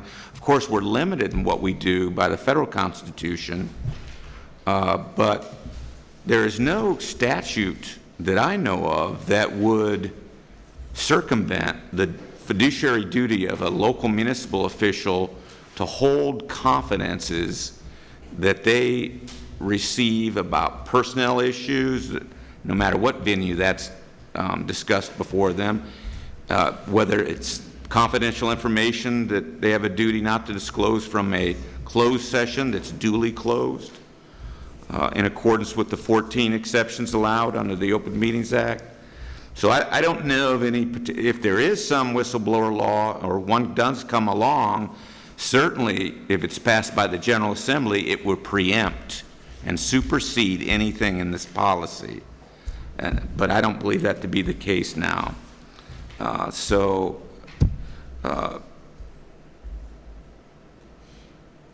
think, what this is, yes, there is some redundancy. Every municipal official should know or should make an effort to read those two manuals put out by the Attorney General's office, but quite often they don't. And newly elected officials may take a couple of years before they even crack those manuals. So sometimes it's good, even though it may be slightly redundant, to have local policies readily available. And yes, this could be wordsmithed a little bit better, maybe tightened up, and so that it gives better notice to the elected official or the appointed official of town what's confidential and not. I think we can probably do that. But again, as I said, this isn't beyond the pale because it was plagiarized from the city solicitor of Baltimore City. So they're the largest municipal corporation in the state, and they have a platoon of lawyers. So it passed muster with them. So I think it can be improved, but for our own local purposes here, but all in all, it's pretty good. I'd rather see this policy in place than none whatsoever. Thank you. Oh, did you have another question, Mr. Burrain? No, Mr. Best. The only thing I would add is, based on what you said last, can we just include language that we defer to the PIA or the Open Manuals Act, if there's any discrepancy or contention?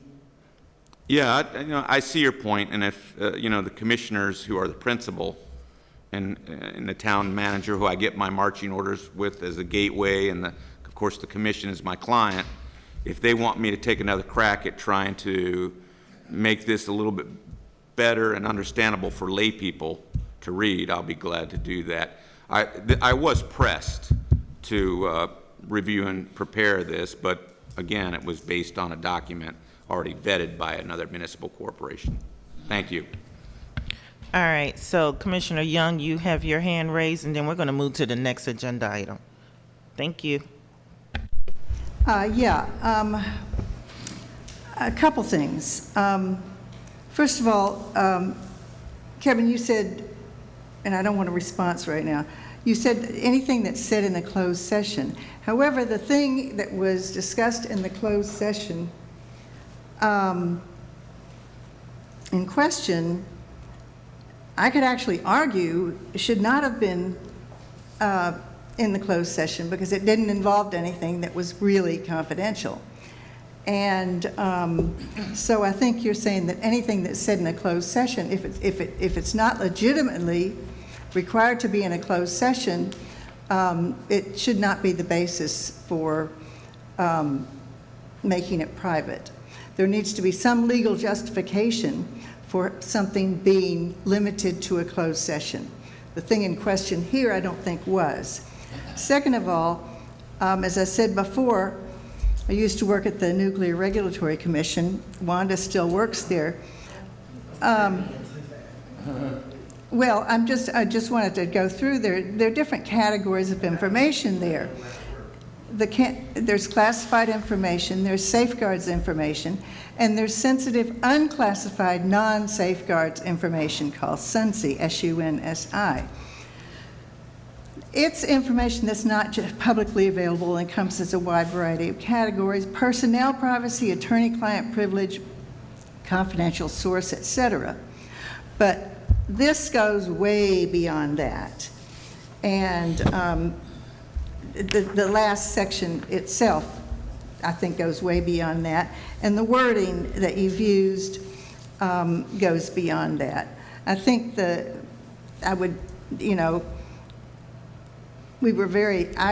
in my job, I was very conscious of the different levels of sensitive information, and we all were, and there were people who would be checking on things. So I think we need to look at ourselves a little bit, look at, just because something's in a closed session, that doesn't mean that it was legitimately there. And I'd be really interested in seeing what you draft next time around, because I do think this is just way too broad. And although actually lately, I mentioned Trump before, actually lately things have gotten out that shouldn't have gotten out, the idea of a governmental entity being overly secretive about the information that is open to the public is not one that is generally looked upon favorably. There are all kinds of governments that we've known of over time, and even in the present, that don't really represent governments of the people, by the people, for the people. And I think we need to, in your rewriting, it would be good if you take that into account. This is not just the things that you referred to, John Brooks. This is something that I've been very closely aware of, and that I'm very disturbed about the wording of this, and I would really hope that the next time around you could come back with something that is much more narrowly and appropriately written, and that you'll reconsider saying anything said in a closed session, if it's inappropriately put in a closed session, that shouldn't be the standard. So I'll let it go with that, and I'll be interested to see what you come back with. Okay, hold on, Mr. Best. I think we're all pretty clear. We heard from Commissioner Young, we've heard from the residents, so we do need to do some work on the language, but can you make this really quick, because it's already after 10. Just briefly, if your principal, as an elected official, your principal is the commission, and the commission rules by majority rule. If that commission elects to go into closed session and discusses something that was not appropriate for closure of a meeting, then you're still not at liberty to disclose that closed session item because, I mean, you're still subordinate to the decision of the majority of the commission. And so I would tread lightly on that because I would say typically 10%, 20% of what's discussed in a closed session, bleeds into the law and what confines discussion to legislative versus administrative versus pre-decisional. There's always overlap and vagueness. But if the commission as a whole decides to go into closed session, you can't just pick and choose when you're going to abide by its wishes to close. And by closing, the body is saying what we're discussing here stays in here. It's confidential. And so that's the problem. It's a matter of being subordinate to as opposed to perfection. There needs to be legal justification. There needs to be a legal justification. I'm sorry. Yeah. This is going to go on too far. You don't have the floor. I'm sorry. We're going to table this conversation and move to the next agenda item. Thank you. Next agenda item, please. Next agenda item is the sale of used public works equipment. Commissioner Givens has put forth the following items in hopes of putting them up for sale and making some money for the town and taking them out of the town's inventory. Commissioner Givens, do you want to add? Yes. So these items that are listed, we're looking to deadline some of these because we're not utilizing them anymore, and i.e. the silver truck, the snow plow, and I would sell these separately if possible. And if not, then we could perhaps do a package deal, maybe this truck and the plow. And also, in addition to what you see, the three items here, one of the electric buggies, because we have gotten other replacement equipment that is newer and more efficient for what it is. And these items are past their service. What's the name? So I would say if we could try to sell them on Facebook Marketplace, that would probably be the easiest way to sell them as is. And then if it becomes too cumbersome, then perhaps we can take them to the county, as the chief has done in the past when he deadlines police cars, and put them through their county auction. And then we would just get pretty much, they would take out a fee, and then we would get whatever's left over in regards to whatever the auction price came up to. I yield back. Okay, so Commissioner Givens, there's 4 pictures. One is a truck, one looks like maybe a snow plow, and then is that a salt spreader? They're not labels, so I can't identify these items. I don't know what they are. What are they? Okay, I apologize. One in the left-hand corner is the truck, the silver truck 2012 F350 truck. The one to the right of that is the snow plow that goes to the truck. That was on the truck. It doesn't necessarily have to go to the truck. Go to any other truck. And then the snow plow, the salt spreader on the back, we did have that repaired, but to get it back up to 100%, we could just buy a new one. In its past, it's likely that these things will continue because they were not maintenance in the past as should have been with proper maintenance schedules, and rust became a huge problem. And when you're talking about that with electronic equipment, it's problematic. And also, so the fourth one that you see down in the right-hand corner is just the VIN number to the truck. I shouldn't have probably put that in there, but I was just looking at to refer to the year and stuff like that. And so I guess the fourth item would be one of the 2 electric buggies that we have, because we have a number of vehicles and that we're not no longer really utilizing. So I would say the better of the two electric vehicles would sell one of them. I yield back for any questions. All right, thank you for explaining the pictures. We'll go with Ward 1. Commissioner Young, any comments or discussion? No comment, thank you. Commissioner Henderson? No, I have one comment is about the buggies. What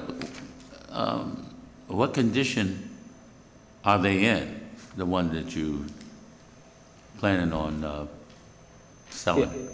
So they're both drivable, operational. One of them, I was having some problems during the winter when we did the Christmas thing, and so it wouldn't take off and stuff like that. I haven't been driving it a lot, although we were really utilizing them in the summertime. So I would probably tend to sell that one, as is, and so that's pretty much what it is. Did you have any other questions related to that? I'm sorry. No, that's the only question. Thank you. I'll yield back. So Commissioner Givens, the two buggies, those are electrical vehicles? Yeah, so they're electric vehicles. They're obtained by a grant. Mr. Best, we brought this to, I actually brought it to the question to the floor in regards to do we have the authority to sell them, because we got them through a grant. And, Mr. Best expounded to say that at some juncture, they've reached their service life and you have the ability that you've gotten the use out of them and would satisfy the grant was saying. We bought those buggies. We got those buggies years ago. It's got to be 10 years or more. And so, because we're not really utilizing the second one, I would still keep one and advocate getting rid of the other one. Okay, so I don't have any issue with getting rid of the salt spreader, the snow plow. And what's the reason for getting rid of the truck? Well, we have two other trucks, and so so it's just kind of reached its life. As far as there's some other things that John had mentioned, like if we're not utilizing, why are we keeping this stuff around? And and there are things that we need in public works. We really need to be able to consider, because we're having we're downsizing the staff in that department, that we're going to need to consider getting a street sweeper. I pull behind street sweeper, and this would assist in offsetting some of those costs, as John has stipulated. Well, how we're going to pay for some of this stuff. So I think that I conceded to the fact that, yeah, we don't utilize this stuff. And yeah, you're probably right. We need to kind of start getting rid of the things that, as opposed to letting them sit around and just go to waste. We can get some money out of them while we can. Just like, at some point if you're not driving these police cars and, for whatever reason, they're not working as great, then we need to consider those, as we have considered and getting rid of those in the past. I yield back. Okay, so the two vehicles for public works would be the white truck. Silver. Is it silver? I thought it was white. Yeah, so it is white. It is white, and that's the newly purchased truck. That's the new truck. Oh, we're going to keep that one. You said the ones we're going to keep. No, you said we still have two trucks. So I'm trying to identify the two trucks. One is the white truck that we purchased recently, that one we bought last year, and then there's a second truck. Yeah, it's the F450, which they call it a state body truck. It has the lift bed on it, which gives us the opportunity when we have a lot of brush and stuff like that.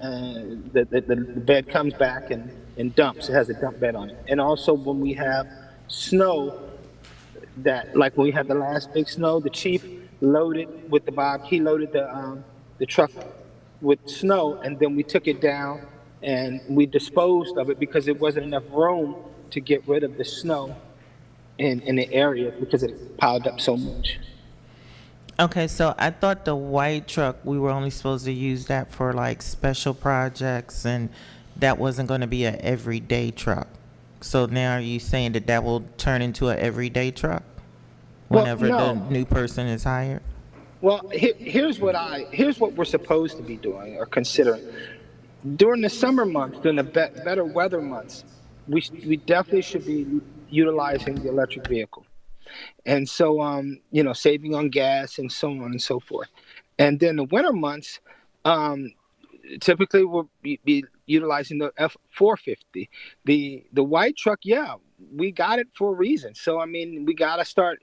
We need to be able to utilize it. But if that's not the wishes of the commission and they want to keep it, that's fine too. But I mean, I'm just putting out, an opportunity to what we can consider deadlining or not. But ultimately, that's a decision you all have to make. If we were to take on a new salt spreader, which would save the town money in the contract services, because it doesn't take a team of people to spread salt, um, uh, then we would need to unload that new salt spreader onto a vehicle. So it's either going to be the white. It can't go on the F450. It's got to either be the new white vehicle, or retain this older F350. I yield back. Okay, so the one that's in the picture is the older model that you're suggesting. Are you suggesting we sell it or auction it? What's you? Well, again, we try to sell it through Facebook Marketplace as is. What I'm saying, if it becomes too cumbersome, complicated, or we don't get any reasonable sales numbers, then we would send them to the auction, the Prince George's County auction, that lets the government auction. They, like when the chief sends the old deadline police cars there, they get what they get. People come in the auction. We don't know what we're going to get. At that point, we're just at the mercy of whatever it is that it's bid it up to, and they would take out whatever fee that they, retain to do it administrative or whatever, and then they would send us back the remainder. I think I can't even remember how much the last vehicle we sold up there, but again, it's an auction. So, but I would say try to sell it first, but not B, then auction it. Okay, so I'm okay with getting rid of those. Like I said, the salt spreader, the snow plow, and I guess this older model truck. I do like the 2 electric buggies. Okay. I do. All right, thank you. I would prefer to keep those. Okay. Commissioner Brooks. Yeah, so I think Commissioner Givens kept throwing out John, and what he meant was me. And no, I'm very supportive of getting rid of some of the stuff. I mean, the other thing that we have to think about is we're paying insurance on a lot of these things. And we've seen that insurance is going up and up and up and up. Just like everything else, we need to pull back. We need to cut back some. This old gray truck, the newer white truck, that thing's not meant for special events. It's meant to work. It's a work truck. And so, well, we need to change it. It's a work truck, and it should be used. And I think at that time the person wanted it to be more of a special events. It's not. It's a heavy-duty work truck that's meant to be used for that. Also, looking around here, it looks like a graveyard of some equipment. Look at Public Works. They have plows everywhere. I mean, let's get what we can get for this. We do have some pieces of equipment that we're probably going to need to update. Let's try to get rid of some of this old stuff we're not using and try to. I'm all for getting rid of one of the electric buggies as well. What do we need 2 of them for? We have one that's having trouble. Let's get rid of it. Again, and I imagine, do we have insurance on those as well? I imagine we do. But it's not that much. But when you're adding all of these up, we also have how many trucks out here and vans and everything else? If we don't absolutely need it, let's cast it away to somebody else who could use it and cut the insurance and get what we can out of it. I support all of these and the electric buggy. Thank you. Sounds like you have a consensus. Well, I think you might want to. I would like for you to rehear from Ann and Henderson about the electric buggy, since those that other information was added prior to them speaking on it. I don't really have an opinion. Whatever you want to do is fine with me.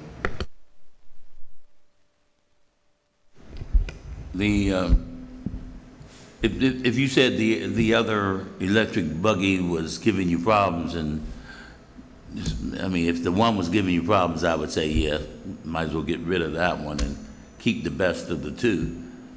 I prefer to have more of a list of what you have out there, and a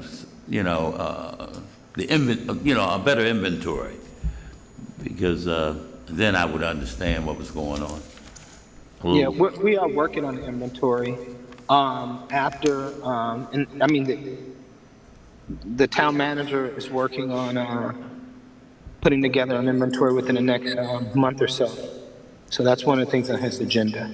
But I will say, after looking at everything, I would say these are reasonable items that I would concede to getting rid of. The other items are still in operational use for the town.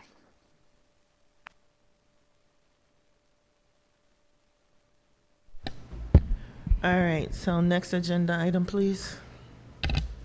I'm sorry. So that last speaker was amazing, and I am so glad that they spoke. So could Ms. Sawyer, did you raise your hand? Did you ask to speak? Are you speaking on the new? I'm sorry, I didn't see your hand raised. So are you asking to have the floor to make a comment or ask a question? I did not. I was just saying, who is that last speaker? Because that person speaks for me as a resident of Cottage City. So I love that everything that person said. So could we please get, I mean, it's me, Amy Sawyer, but who is the other person that was speaking? I'm Thank you. sorry, I don't understand what you're saying. I really don't. Your audio is going in and out, and I don't know which last speaker you're referring to. Does anyone know who she's referring to? Yeah, of course you didn't. Okay, is that what you said, Ms. Sawyer, that you agree with everything that Commissioner Givens said? Oh, no, I would never agree with what Commissioner Givens said. He was the last speaker, so that's why I said I don't know who you're referring to. Did you get a name? What was the subject? There was a person who was just speaking. That was Commissioner Givens. Oh, Commissioner Henderson? So you have a question for Commissioner Henderson? I would just step back and say no. So I guess we're all good.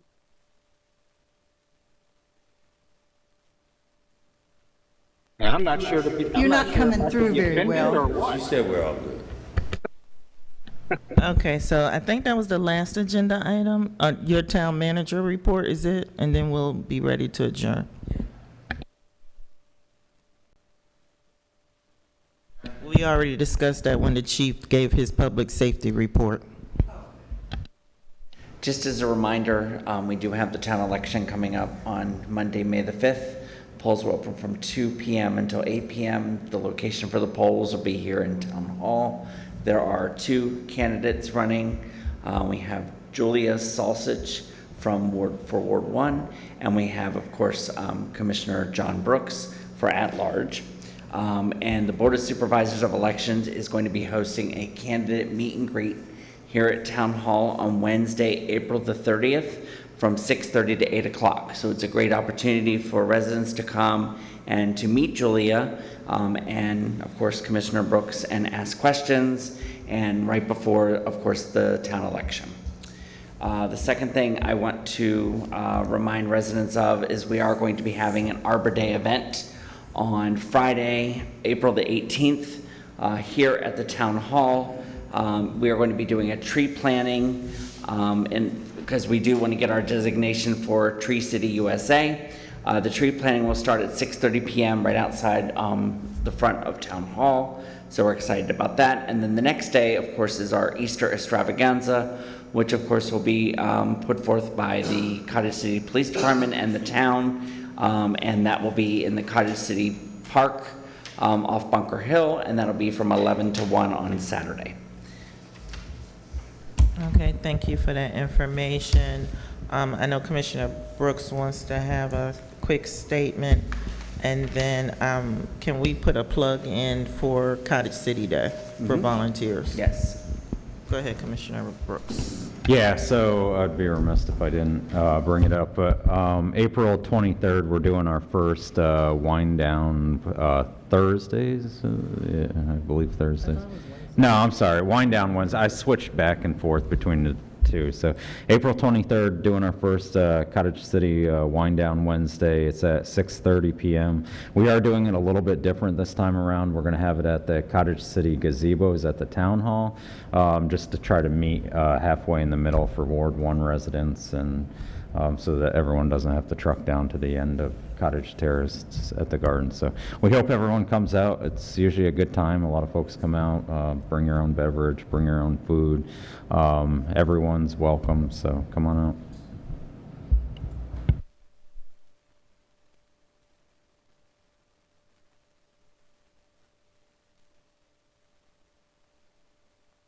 It's not everyone. Yeah, so I selected times that didn't conflict with, no, not every Wednesday. John's gonna, yeah, John's sending it out in the newsletter, but it's April 23rd, May 21st, June 18th. It never was. I don't think it did, but I'll take a, It did not. yeah. It did not. It had specific dates. Yeah. And they were, none of the dates were town meeting dates. They were all towards the end of the month. I'll be real quick. April 23rd, May 21st, June 18th, July 16th, and August 20th. So they don't conflict with any town meetings. Should be a good time, so hopefully folks will come out. Thank you. And I did also want to mention that we are doing Cottage City Day planning.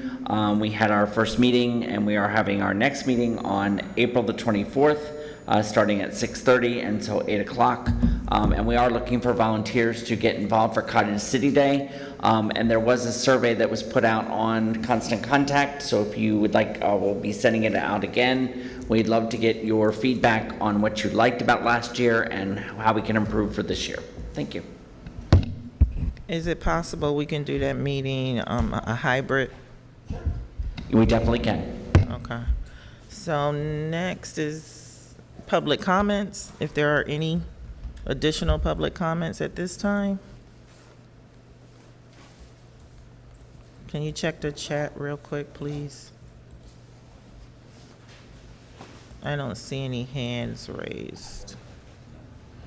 All right, so I think we can move on to adjournment. It is 10:37 p.m. Is there a motion to adjourn? Brooks, so moved as read. Henderson, second. Thank you. Call for the vote. Those in favor to adjourn at 10:38 p.m. now, Young, please aye. say aye. Young, aye.